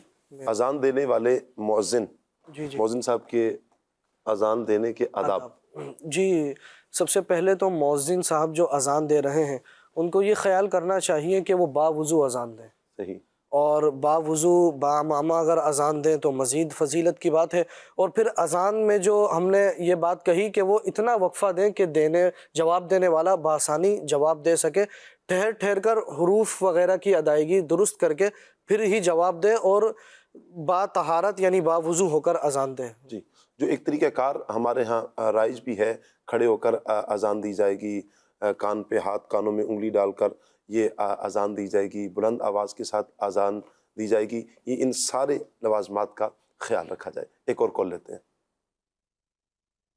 میرا نام عادل احمد اتاری ہے، میں قاسم آباد حیدرآباد سے بات کر رہا ہوں. ماشاءاللہ آپ کا پروگرام کھلے صلی اللہ میں ڈیلی پابندی سے دیکھتا ہوں. میری اپنی دکان ہے، میں ادھر جو ہے نا اسٹین لگائی ہوئی ہے، میں ادھر دیکھتا ہوں. ماشاءاللہ آج آپ نے جو یہ اذان پڑھی تو یہ تو ماشاءاللہ یہ تو پہلی بات تو مدینے کی یاد دلاتی ہے. دوسری بات یہ کہ جو ہے نا یہ جب میں اعتکاف کرنے آیا تھا ادھر کراچی باب المدینہ میں تو اذان جو ہے نا میرے کو رلا دیتی تھی. بس دعا میں یاد کرے. اللہ آپ کو سلامت رکھے. جی اللہ آپ کو برکتیں عطا فرمائے، آپ کے روزی روزگار میں بھی اللہ پاک برکتیں عطا فرمائے، آپ کی محبتوں کو سلامت رکھے. یقیناً جب اللہ اور اس کے رسول کا نام لیا جاتا ہے تو ایک عاشق کے دل میں یوں ایک محبت پیدا ہوتی ہے. بعض اوقات محبت کا اظہار آنکھوں میں آنسوؤں کے ذریعے بھی ہوتا ہے. اللہ تعالیٰ اس محبت میں اضافہ فرمائے اور سب کے سینوں میں اللہ پاک یہ کہ اپنے اور اپنے محبوب صلی اللہ علیہ وسلم کی سچی محبت عطا فرمائے. اللہ آپ کو برکت عطا فرمائے. کچھ کالز ہیں انشاءاللہ آگے چل کر کال لیتے ہیں. اسد بھائی ہمارے ساتھ ہیں، مرحبا کہتے ہیں اسد بھائی آپ کو. اللہ پاک آپ کو سلامت رکھے. ہمارا ایک سیگمنٹ ہوتا ہے مدنی چینل کے ناظرین، پیرنٹنگ میں اسد بھائی سے ہم کسی بچوں کی تربیت کے حوالے سے مختلف ٹاپکس پر گفتگو کرتے ہیں. آئیے بڑھتے ہیں سیگمنٹ کی طرف. سیگمنٹ ہے پیرنٹنگ.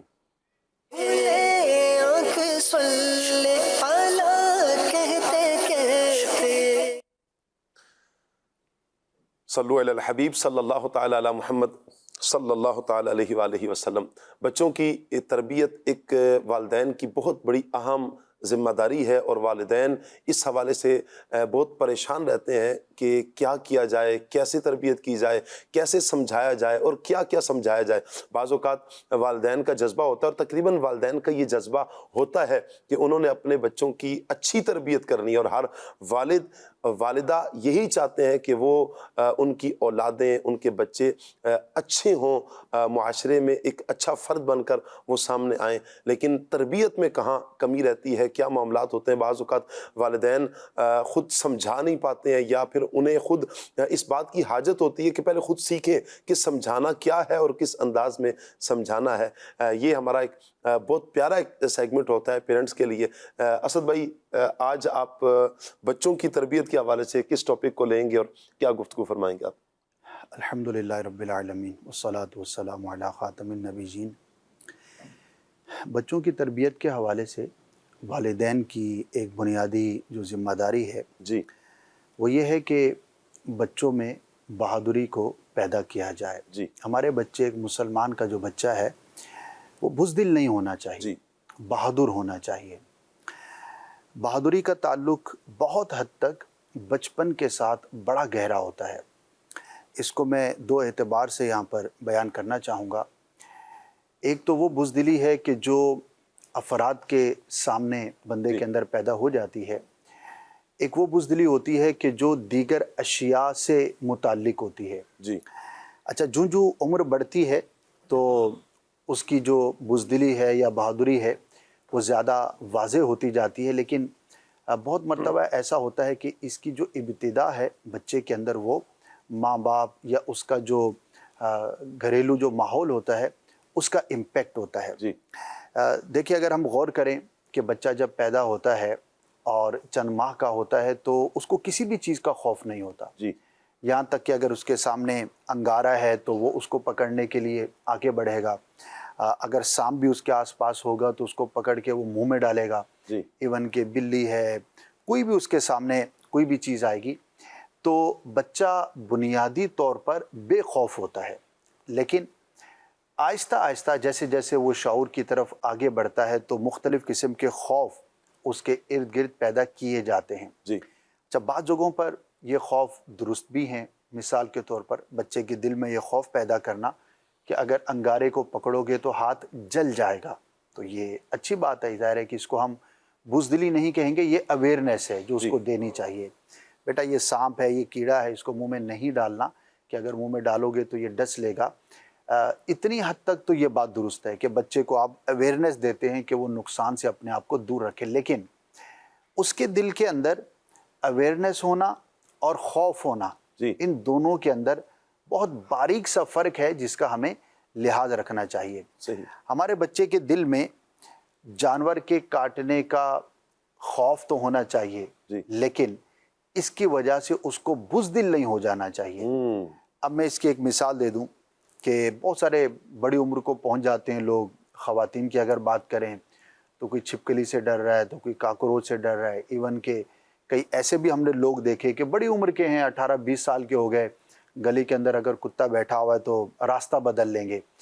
تو ہونا یہ چاہیے کہ کتے کے کاٹنے سے آپ کو بچنا ہے، بچے کو آپ کو اویئرنیس دینی ہے کہ بیٹا آپ نے اس کو بلا وجہ تنگ نہیں کرنا، اس کو مارنا نہیں، چھیڑنا نہیں۔ لیکن یہ جو پہلو ہے کہ اگر کہیں پر کوئی جانور موجود ہے اور آپ راستہ بدل رہے ہیں، اس کا مطلب ہے آپ کے دل میں وہ خوف ہے جو نہیں ہونا چاہیے۔ اچھا، بڑی عمر کے اندر جو یہ چیزیں ہوتی ہیں تو یہ عموماً گھر کے اندر، یعنی جو چھپکلی سے ڈر رہی ہے خاتون، تو ہو سکتا ہے اس کی والدہ ڈرتی ہو یا اس کی بڑی بہن ڈرتی ہو، جس کی وجہ سے اس کے دل کے اندر یہ خوف پیدا ہو گیا۔ تو یہ چھوٹی چھوٹی چیزوں کا خوف دل کے اندر نہیں ہونا چاہیے، ہمارے بچوں کو بہادر ہونا چاہیے۔ اچھا، اسی طرح ماں باپ ایک اور بہت بڑی مسٹیک کرتے ہیں کہ بچہ رو رہا ہے یا تنگ کر رہا ہے یا اسے کوئی کام کروانا ہے، تو ایک تو ہے نا کسی جانور سے ڈرانا یا مار سے ڈرانا یا ڈانٹ سے ڈرانا یا کوئی اور، معاذ اللہ بعض اوقات اتنا سنگین یہ مسٹیک کرتے ہیں، میں سنگین اس لیے کہہ رہا ہوں کہ اس کا امپیکٹ بچے پر پھر ساری زندگی رہتا ہے۔ وہ کیا ہے؟ انسین کا خوف پیدا کر دیتے ہیں۔ بیٹا اگر آپ نے یہ کیا نا تو باؤ کھا جائے گا۔ اچھا، باؤ ماں باپ نے بھی نہیں دیکھا زندگی میں کہ وہ ہوتا کیا ہے۔ اچھا، اب بچے کے دماغ کے اوپر وہ جو ایک انسین چیز ہے جی نہ اس نے دیکھی نہ اس کے جو ڈرا رہا ہے اس نے دیکھی، لیکن اس کے دل میں ایک ایسا خوف پیدا کر دیا جاتا ہے کہ جو بعض اوقات بہت خوفناک ہوتا ہے. جی کئی لوگوں کو آپ نے بھی دیکھا ہوگا کہ اچھے خاصے جوان ہو جاتے ہیں لیکن اکیلے گھر کے اندر وقت گزارنا ان کے لیے مشکل ہوتا ہے. کہیں پر جا رہے ہیں اور گلی سنسان ہے، لائٹ نہیں ہے، تو وہ گلی میں سے گزر نہیں سکتے، بھلے وہ 30 سال کے 40 سال کے ہو گئے. اسی طرح کسی ایسی سچویشن کا شکار ہو جائیں تو وہ بہت زیادہ پریشان ہو جاتے ہیں. اب 30-40 سال میں تو اس کو پتہ ہے کہ باؤ نام کی کوئی چیز نہیں ہے. جنات ٹھیک ہے ہوتے ہیں، ہمارا ایمان ہے، لیکن جنات کا یہ مطلب نہیں ہے کہ وہ خام خواہ چلتے پھرتے ہی آپ کو چھیڑتے رہیں گے. ہر گھر کے اندر تقریباً جنات ہوتے ہیں، چھتوں پر ہوتے ہیں، گلیوں میں ہوتے ہیں. انسان کے مقابلے میں 9 گنا ان کی تعداد زیادہ بیان کی جاتی ہے. تو وہ اپنی جگہ پہ، لیکن اس کا ایسا خوف دل کے اندر ہونا کہ آپ کی زندگی مشکل کا شکار ہو جائے، آپ اکیلے کبھی گھر کے اندر وقت نہیں گزار سکتے، کسی سنسان جگہ پر آپ کو گزرنا پڑے تو آپ ایک دم سے خوف کا شکار ہو جاتے ہیں. تو اگر اس کی آپ ہسٹری دیکھیں گے تو اس میں بہت مرتبہ ایسا بھی ہوتا ہوگا کہ بچپن میں بچے کے دل میں آپ نے انسین چیز کا ایک خوف پیدا کر دیا جس کی وجہ سے اس کے سب کانشیس مائنڈ میں یہ چیز آ گئی. اب وہ بڑا ہو کے بھی خوف زدہ رہنے لگا. تو مسلمان کی یہ شان نہیں ہے. مسلمان جو ہے وہ بہادر ہوتا ہے، مسلمان کا بچہ بھی بہادر ہوتا ہے. وہ ان چھوٹی چھوٹی چیزوں سے اس کے دل کے اندر خوف نہیں ہونا چاہیے. تو اب جو بھی ناظرین ہیں وہ غور کر لیں کہ ان کا اپنے بچوں کے ساتھ کیا بیہیویئر ہے. یہ نہیں ہونا چاہیے. ہاں اویئرنیس دینی چاہیے کہ آپ کتے کو بلا وجہ نہ چھیڑیں، بڑا جانور ہے تو اس کے قریب نہ کھڑے ہوں کہ وہ آپ کو نقصان پہنچا سکتا ہے. تو اویئرنیس میں اور بزدلی میں ہمیں فرق رکھنا چاہیے. دوسرا جو اس سے بھی زیادہ سنگین ہے یا زیادہ خطرناک ہے، جس کا سامنا زیادہ کرنا پڑتا ہے، وہ ہے لوگوں کا خوف. بچہ اگر بہادر ہوگا تو بچپن میں ہی اگر اس کے گھر سے تربیت ہوگی تو وہ بڑا ہو کے بھی بہادر ہوگا، وہ بزدل نہیں ہوگا.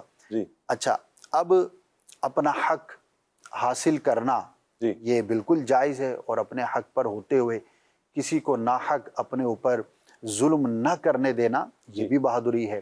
تو بچپن ہی سے بچے کو یہ بات سکھانی چاہیے. مثال دے رہا ہوں، بچوں کی بات ہو رہی ہے کہ کیا آپ کے بچے کے اندر یہ ہمت ہے، یہ شعور ہے کہ اگر اس کی کوئی پینسل لینا چاہے، اس کا کوئی لنچ باکس لینا چاہے تو وہ اس کی حفاظت کر سکتا ہے. اگر وہ روتا ہوا گھر آتا ہے تو اس کا مطلب ہے آپ کا بچہ بزدل ہے. اچھا، میں نہیں کہتا کہ آپ بچے کو یہ سکھائیں کہ اگر کوئی آپ کی پینسل لینا چاہ رہا ہے تو آپ اس کو تھپڑ مار دیں. نہیں، آپ اپنی پینسل کی حفاظت کریں، یا کم از کم آپ کے بچے میں اتنی ہمت ہونی چاہیے کہ اگر کوئی بچہ اس کے ساتھ غلط کر رہا ہے تو وہ جا کر اپنے ٹیچر کو بتا سکے.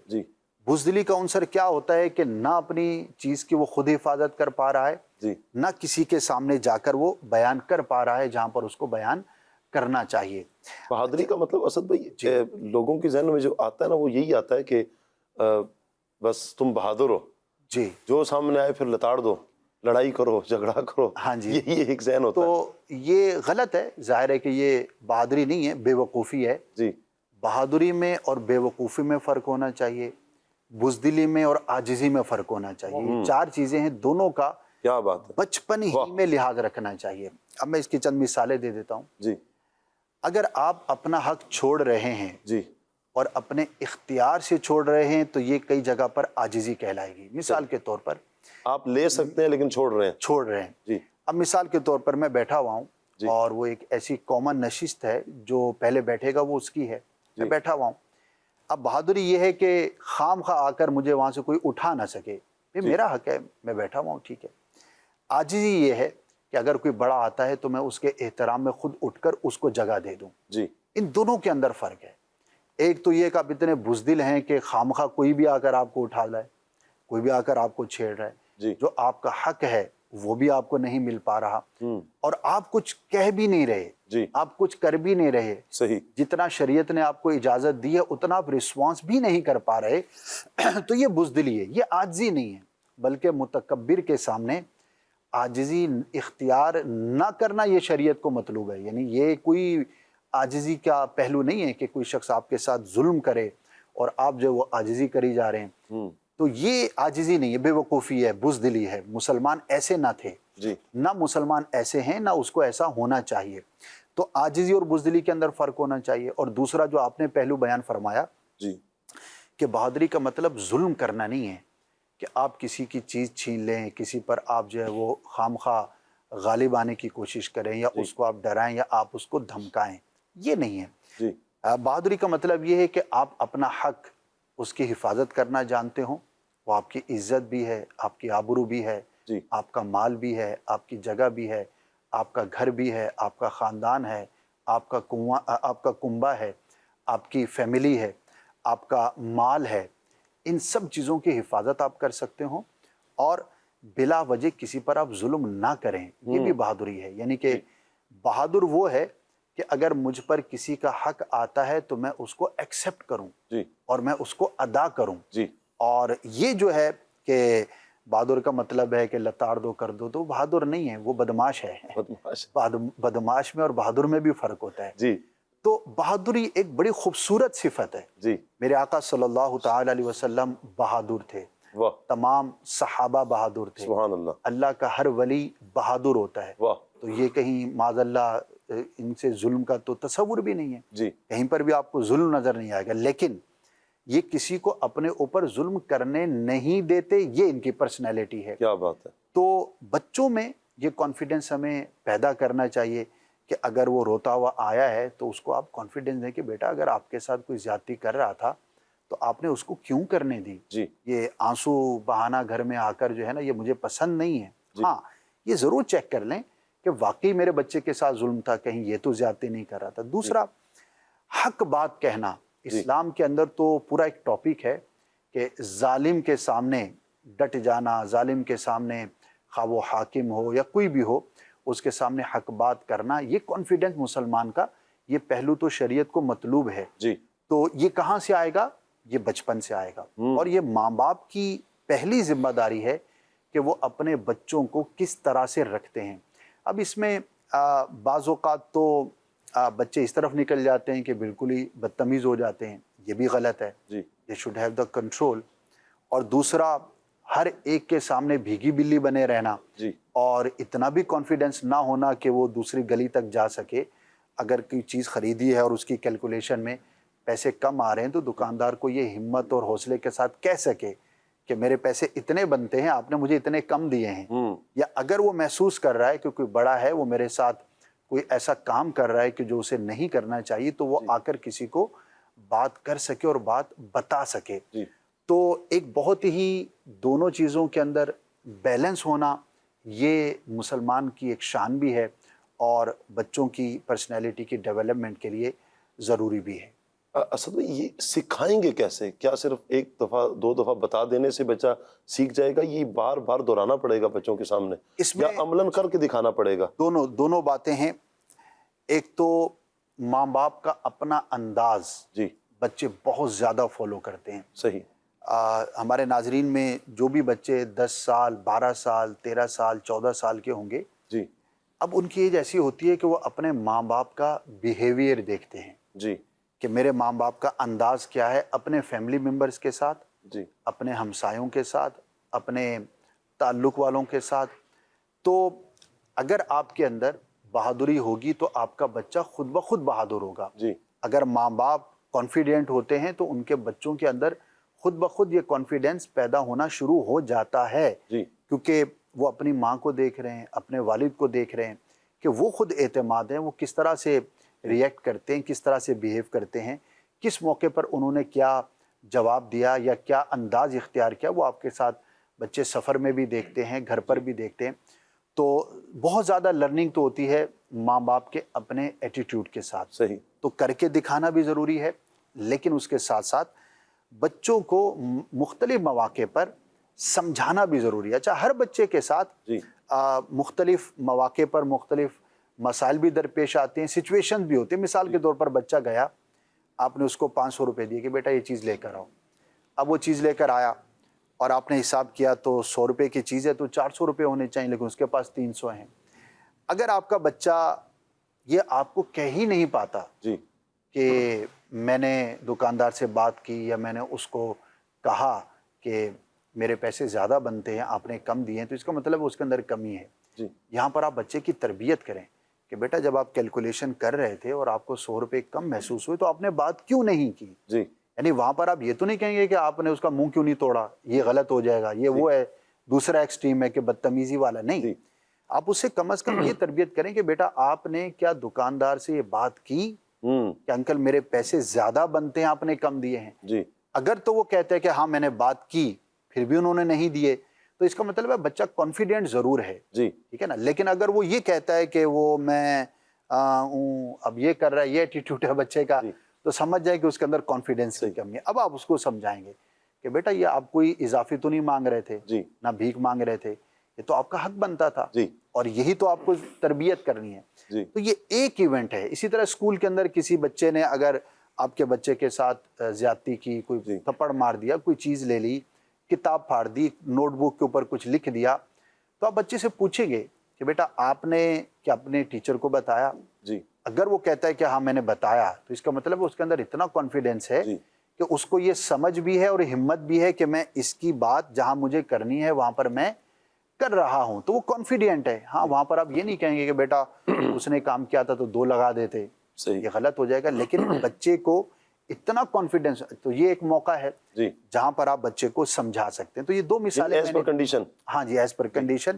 اور آپ غور کرتے رہیں. اچھا ماں باپ کو بخوبی اندازہ ہو جاتا ہے یا ہو جانا چاہیے کہ میرا بچہ بہادر ہے یا بزدل ہے.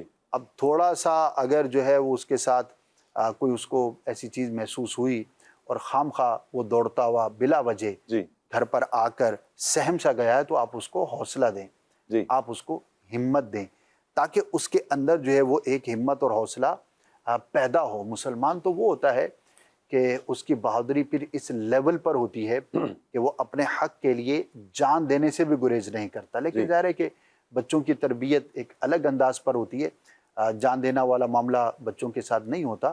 لیکن ایک میں بات عرض کر رہا ہوں کہ مسلمان کی جو پرسنالٹی ہے وہ اتنی شاندار ہوتی ہے کہ وہ صرف پھر اللہ سے ڈرتا ہے, مخلوق کا خوف اس کے دل کے اندر نہیں ہوتا. تو اگر بچے کی تربیت آپ اسلامی خطوط پر کریں گے تو انشاءاللہ عز و جل بچپن ہی سے جب اس کے اندر یہ چیزیں ہوں گی تو پھر وہ جاب پر ہے, وہ بزنس میں ہے, بازار میں ہے, مار نہیں کھائے گا, تو وہ مار نہیں کھائے گا. اور اس کی بہت زیادہ جو تربیت ہے وہ ماں باپ کے ہاتھ کے اندر. اگر بچے کے دل میں خوف بیٹھ گیا کسی چیز کا, ابھی ہم جو گفتگو کر رہے ہیں بیٹھ گیا ہے, اب اسے نکالیں کیسے؟ مثال کے طور پر وہ اندھیرے میں جانے سے ڈرتا ہے, اسے وہ بہو والا خوف آ گیا ہے, آپ یہ نکالیں کیسے؟ ہاں یہ نکلے گا, ایک تو سمجھائیں اس کو کہ بیٹا ایسا کچھ بھی نہیں ہوتا. دوسرا اس کو آپ پریکٹس کروائیں. یعنی اندھیرا کا خوف کب نکلے گا؟ جب آپ اس کو کسی حد تک اندھیرے میں جانے کی پریکٹس کروائیں گے. کہ تھوڑا اندھیرا ہے, اس کو آپ پریکٹس کروائیں کہ بیٹا آپ جائیں, میں کھڑا ہوں یہاں پر, آپ جائیں, کچھ نہیں ہوتا. اس کے دل سے وہ خوف آہستہ آہستہ آپ نکالیں گے, اس کی آپ پریکٹس کروائیں گے. جیسے پانی کا خوف ہوتا ہے, اب پانی میں ڈوبنے کا جو خوف ہے وہ کیسے نکلے گا؟ جب کوئی پانی میں جائے گا, ڈبکی لگائے گا. لیکن یہ ساری پریکٹس آ رہے کہ کنٹرول انوائرمنٹ کے اندر ہوتی ہے. اچھا بچے میں نہ پانی میں ڈوبنے کا خوف ہونا چاہیے, نہ اونچائی کا خوف ہونا چاہیے. اونچائی کا خوف بھی بعض اوقات بچپن کی کسی وجہ سے ہوتا ہے. بعض لوگوں کو ہائٹ فوبیا ہوتا ہے. اچھا بعضوں کو قدرتی ہوتا ہے, نیچرل ہوتا ہے. لیکن ایک تعداد ہے بچپن میں ان کو اتنا ڈرایا دھمکایا گیا ہوتا ہے کہ ان کے اندر ایک خوف پیدا ہو جاتا ہے. اب وہ ذرا سی بلندی پر جاتے ہوئے, عمر حالانکہ بڑی ہو گئی لیکن ان کے دل کے اندر بہت زیادہ خوف ہوتا ہے. اب یہ اونچائی کا خوف کیسے نکلے گا؟ کہ بار بار اس کو اس چیز سے گزارا جائے. اچھا ماشاءاللہ آپ بھی مبلغ ہیں, تو لوگوں کے سامنے بات کرنے کا خوف, یہ اتنا بڑا خوف ہوتا ہے کہ اس کے بارے میں تو بڑے زبردست محاورے ہیں کہ بعض لوگ کہتے ہیں بھائی ہم سے آپ 2 لاکھ روپے لے لو لیکن ہم سے بیان مت کرواؤ.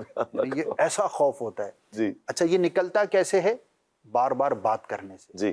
جب ہم مبلغین کی تربیت کرتے ہیں تو کیسے کرتے ہیں؟ پھر اس کو کہتے ہیں آپ درس دیں, بیٹھ کے درس دیں. پھر اس کو کہتے ہیں کھڑے ہو کر 5 منٹ کا بیان کریں 5 لوگوں کے سامنے. تو جب وہ 5 کے سامنے کر رہا ہے تو کل 50 کے سامنے کرے گا, پھر 500 کے سامنے کرے گا. تو بچے کے اندر جس چیز کا خوف ہے تو اس چیز کا خوف ایک کنٹرول انوائرمنٹ میں رہتے ہوئے ماں باپ اس سے بار بار گزاریں.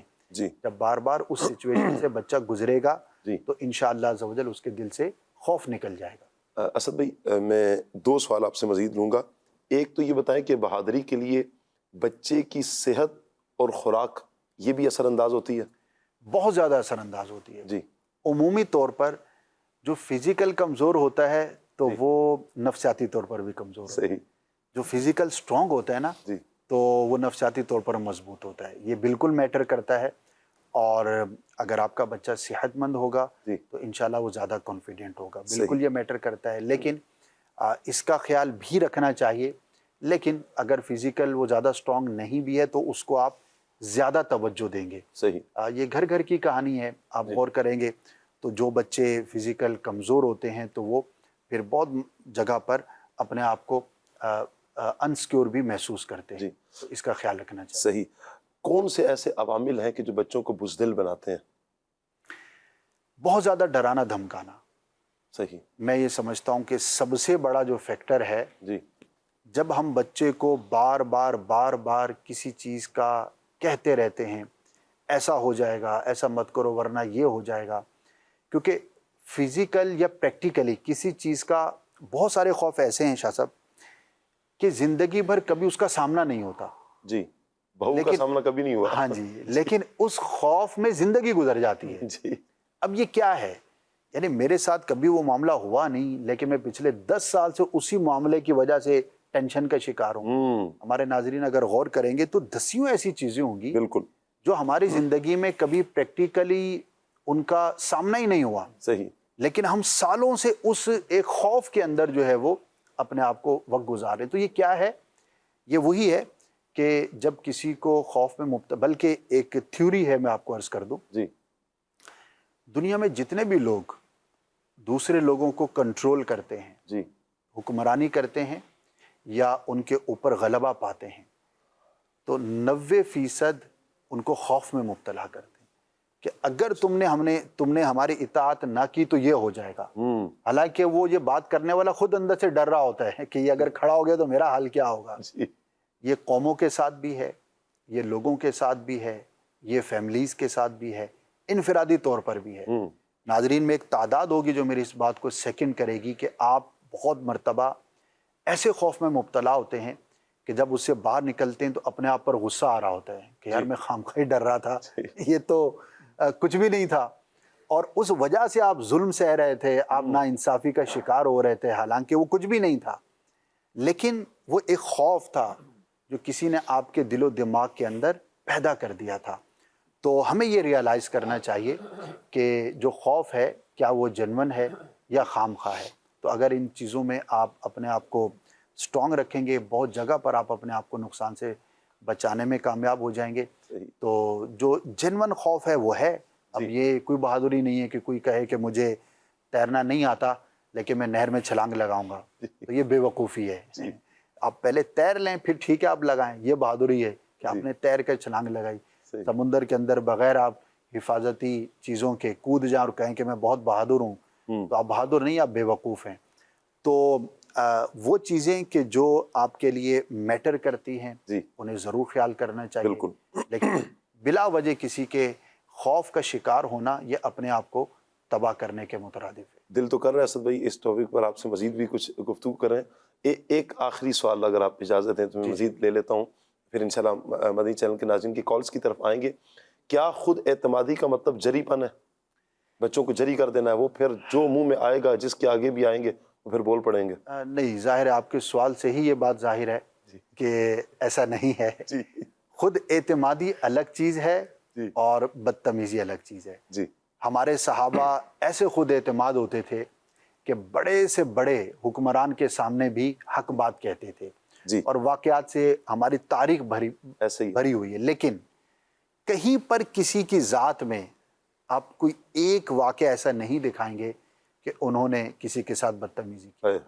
تو ان دونوں چیزوں کے اندر فرق رکھنا ضروری ہے. تو خود اعتمادی ہونی چاہیے لیکن احترام ہونا چاہیے، تعظیم ہونی چاہیے، تکریم ہونی چاہیے، ادب ہونا چاہیے، لحاظ ہونا چاہیے، مروت ہونی چاہیے. لیکن یہ ساری چیزیں کانفیڈنس اور بہادری کے خلاف نہیں ہے، یعنی کہ ایک ہی وقت میں آپ احترام کرنے والے بھی ہوں اور بہادر بھی ہوں، یہ دونوں جمع ہو سکتی ہیں، تو دونوں کو ساتھ لے کے چلنا چاہیے۔ یہاں میں حضرت عبداللہ بن زبیر رضی اللہ تعالی عنہ کی بات ذکر کروں تو یہ پوری گفتگو اس سے نتیجہ نکلتا ہوا نظر آئے گا۔ الازکیہ کے اندر ابن جوزی علیہ رحمہ نے لکھا ہے کہ حضرت عبداللہ بن زبیر کا بچپن تھا، یہ گلی میں بچوں کے ساتھ کھیل رہے تھے، اتنے میں حضرت عمر رضی اللہ تعالی عنہ آئے تو دوسرے بچوں نے دیکھا تو وہ گلی چھوڑ کے بھاگ گئے۔ حضرت عبداللہ بن زبیر وہیں ٹھہرے رہے۔ حضرت عمر رضی اللہ تعالی عنہ نے پیار سے شفقت بھرے انداز میں پوچھا، عبداللہ تم کیوں نہیں بھاگے؟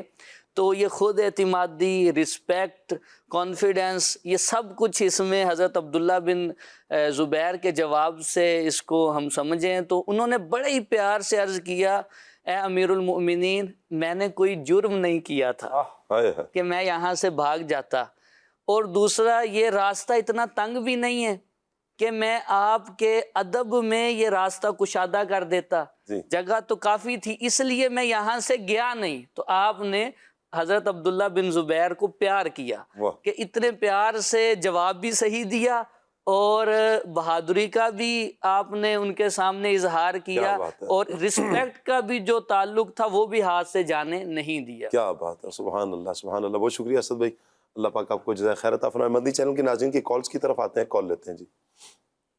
حجرہ شاہ مقیم سے ظہیر احمد سیالوی عرض گزار ہوں۔ سلسلہ کھلے آنکھ صلی اللہ کہتے کہتے ماشاءاللہ بڑا پیارا چل رہا ہے۔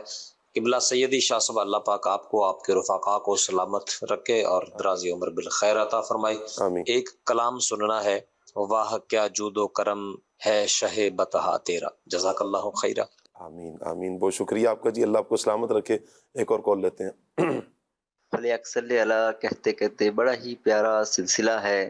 میں سید بھائی بول رہا ہوں، مجھے ایک کلام سنا دیجئے گا۔ سب سے اولا والا ہمارا نبی، سب سے بالا والا ہمارا نبی۔ مرحبا مرحبا، بہت شکریہ آپ کا جی۔ اگلے کالر کیا کہہ رہے ہیں جی؟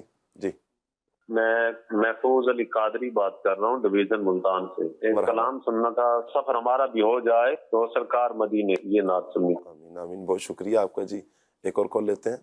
محمد ارسلان اتاری مدینہ الاولیاء ملتان شریف سے بات کر رہا ہوں۔ خوب کھلے آنکھ صلی اللہ کہتے کہتے میں آج کا موضوع بہت ہی پیارا ہے۔ نعت کا اسلام میں آپ سے عرض ہے، یہ والا کلام سنا دیں۔ امام اہل سنت امام احمد رضا خان کا لکھا ہوا واہ کیا جود و کرم ہے شہ بتا تیرا۔ میرا نام محمد سلیم ہے، میں بات کر رہا ہوں لاہور سے۔ سنا دیں۔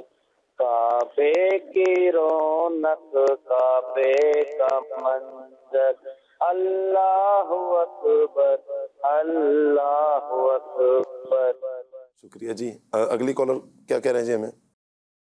محمد اسلام اتاری جامعۃ المدینہ فیضان مدینہ گجرانوالہ سے عرض گزار ہوں۔ مدنی چینل کا پروگرام کھلے آنکھ صلی اللہ کہتے کہتے جاری و ساری ہے۔ نعت خواں اسلامی بھائی سے عرض ہے کہ آج یہ کلام شامل کیا جائے۔ پہنچوں در سرکار پہ، چاہا تو یہی ہے، چاہا تو یہی ہے۔ بہت شکریہ جی۔ آپ کے کچھ میسیجز بھی لے لیتے ہیں جی۔ السلام علیکم۔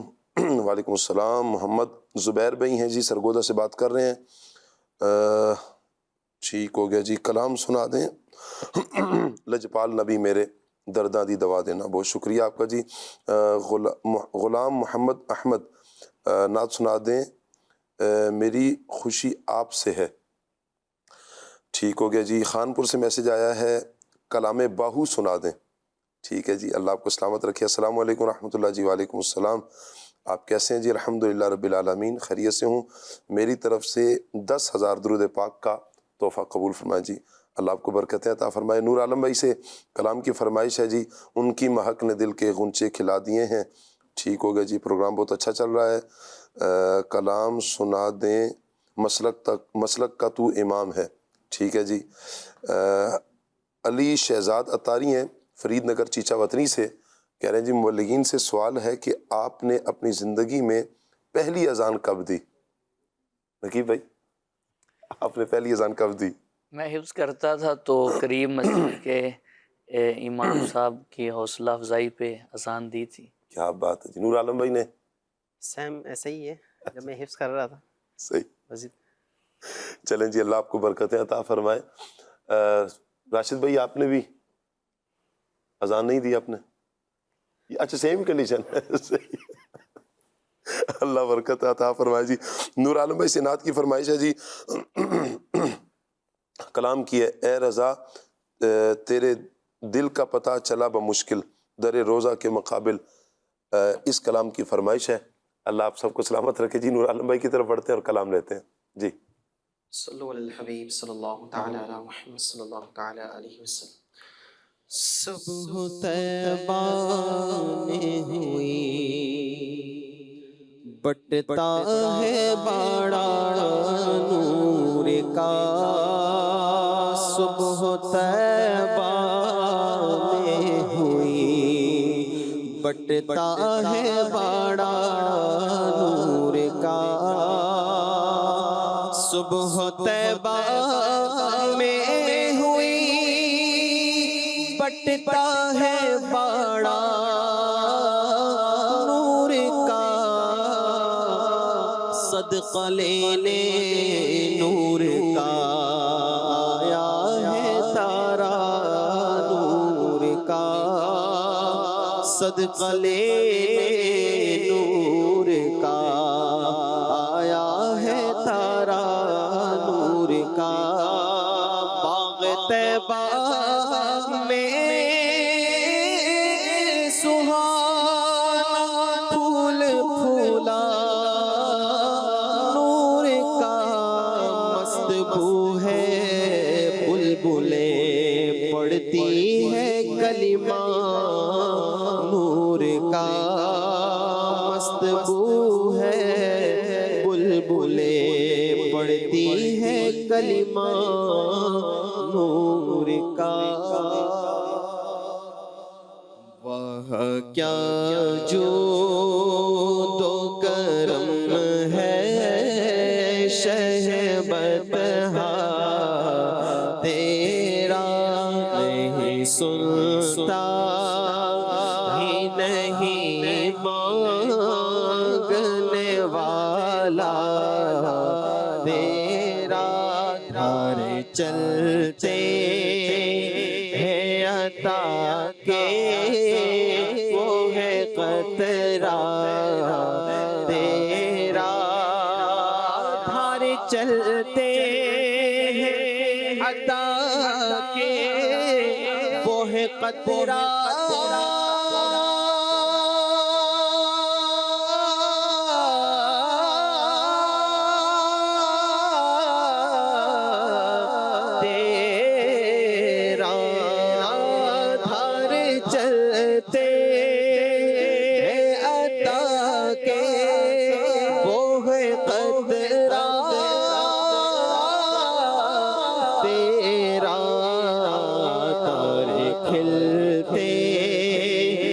صفا کے وہ ہے ذرا تیرا. واہ کیا جود و کرم ہے شہبت تیرا. کہاں وہ عرض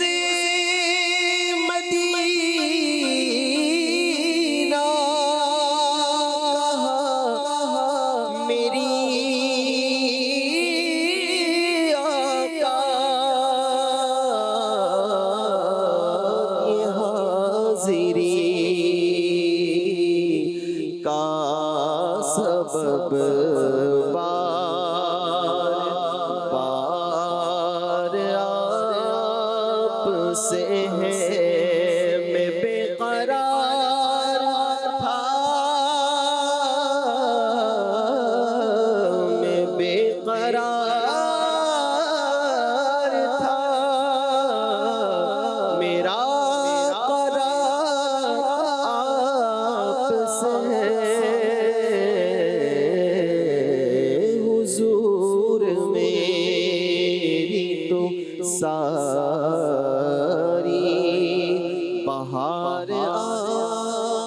سے ہے۔ اللہ اکبر، اللہ آپ کو برکتیں عطا فرمائے جی نور عالم بھائی۔ اسد بھائی ایک سوال ہے آپ کی طرف، ایک بات ہمیں جو فیس بک کے ناظرین بھی ہمارے ساتھ ہوتے ہیں، کچھ تو عاشقان رسول ہمیں حوصلہ افزائی کر رہے ہیں، الحق العمران یہ سبحان اللہ کہہ کر حوصلہ افزائی کر رہے ہیں، قدیر بھائی بھی ہمارے ساتھ ہیں، نوید بھائی بھی، ظہیر کھوکھر بھائی ہیں، حافظ اقبال بھائی ہیں، جمیل احمد بھائی ہیں، یہ سب ماشاءاللہ حوصلہ افزائی کر رہے ہیں۔ ایک بھائی ہیں وہ کہہ رہے ہیں کہ عبدالرشید اتاری ہیں، کہہ رہے ہیں جی ہم آپ کا پروگرام زرعی یونیورسٹی ٹنڈو جام کی لائبریری میں دیکھ رہے ہیں، اور اسد بھائی کو خصوصیت کے ساتھ ہمارا سلام ہے، آپ کو سلام دے رہے ہیں۔ یہ ساتھ یہ پوچھ رہے، کہتے ہیں یہ بہو آخر کیا چیز ہے جو نظر نہیں آیا آج تک؟ اللہ اکبر، یہ نسل در نسل چلتی ہوئی ایک چیز ہے جو سب تلاش کر رہے ہیں، ابھی تک ملا تو نہیں ہے۔ اللہ اکبر، یہ لوگ زرعی یونیورسٹی میں بیٹھ کے تلاش کر رہے ہیں، کوئی پہاڑوں میں بیٹھ کے تلاش کر رہا ہو، کوئی کہیں تلاش کر رہا ہو، لیکن شاید یہ ملے گا نہیں۔ اللہ اکبر، اللہ پاک آپ کے فرمائے، اور یقیناً یہ ملے گا نہیں، اور اس وجہ سے اپنے بچوں کے دل میں خوف کو نہ ڈالا جائے۔ آج اگر بچہ ہمارا بلی کی میاؤں سے ڈر جاتا ہے تو وہ کل بڑے ہو کر وہ نہ جانے کتنا اس کے اندر یہ خوف پیدا ہوگا، اور وہ خوف میں ہی مبتلا رہے گا۔ اللہ پاک عافیت فرمائے اور رحمت کی نظر فرمائے، اور جو دین اسلام کے خطوط ہیں ان کے مطابق ہی ہمیں اپنی بھی اپنے بچوں کی بھی تربیت کرنے کی اللہ پاک ہمیں توفیق عطا فرمائے۔ ٹاپک ہمارا اذان تھا، میں چاہوں گا آخر میں کچھ کلمات اذان کے حوالے سے ارشاد فرمائیں۔ قوت القلوب میں کے اندر یہ حدیث پاک ذکر ہے کہ جو بندہ مسجد میں اذان سنتا ہے، نبی رحمت صلی اللہ علیہ وسلم نے فرمایا کہ اس بندے کو قیامت والے دن یوں اٹھایا جائے گا جیسے 14ویں کا چاند چمکتا ہے۔ ابھی لوگوں کا حساب ہو رہا ہوگا اور وہ جنت کے دروازے پہ پہنچ جائیں گے، تو فرشتے کہیں گے کیا تمہارا حساب نہیں ہوا؟ تو وہ کہیں گے کہ اللہ نے ہمیں بلا حساب بخش دیا ہے۔ تو بقیہ اذانیں اگر سننا مشکل ہے تو مغرب کی اذان اگر اس کو مسجد میں سننے کی عادت بنا لی جائے تو صف اولیٰ میں نماز پڑھنا بھی نصیب ہوگی، پہلی صف میں تکبیر اولیٰ بھی نصیب ہوگی، اور یہ فضیلت بھی مل سکتی ہے۔ ٹھیک ہو گیا جی۔ انس بھائی ہیں، انس مصطفیٰ بھائی، یہ کہہ رہے ہیں جی السلام علیکم۔ وعلیکم السلام ورحمۃ اللہ، کہ کیا اسد بھائی کا جو سیگمنٹ ہے پیرنٹنگ، یہ بہت اچھا یہ سیگمنٹ ہے، کیا یہ ہر روز ہوتا ہے؟ یہ ہر روز نہیں ہوتا، منگل والے دن ہمارا یہ سیگمنٹ ہوتا ہے۔ آپ خصوصیت کے ساتھ اس دعوت کو عام بھی کیا کریں، مدنی چینل کے سارے پروگرامز دیکھیں، کھلے آنکھ صلی اللہ کہتے میں منگل والے دن یہ الحمدللہ ہمارا سیگمنٹ ہوتا ہے۔ آئیے بڑھتے ہیں صلاۃ والسلام کی طرف۔ سبحانک اللہم و بحمدک اشہد ان لا الہ الا انت استغفرک و اتوب الیک۔ تاجدار حرم میں شہنشاہ دی، تاجدار حرم اے شہنشاہ دی، تم پہ ہر دم کروڑوں درود و سلام ہو، کرم مجھ پہ یا سید المرسلین ہو، کرم مجھ پہ یا سید المرسلین، تم پہ ہر دم کروڑوں درود و سلام۔ اب مدینے میں ہم کو بلا لیجئے، اب مدینے میں ہم کو بلا لیجئے، اور سینہ مدینہ بنا دیجئے، اسبائے غوث اعظم امام مبین، تم پہ ہر دم کروڑوں درود و سلام۔ پھر بلا لو مدینے میں عطار کو، پھر بلا لو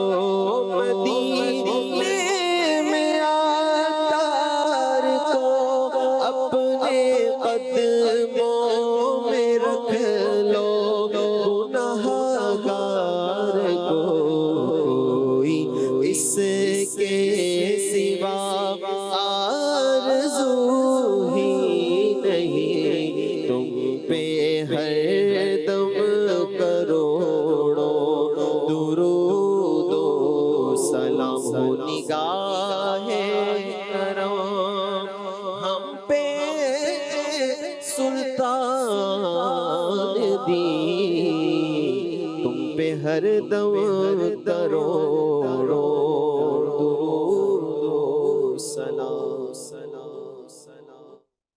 کھلے آنکھ صلی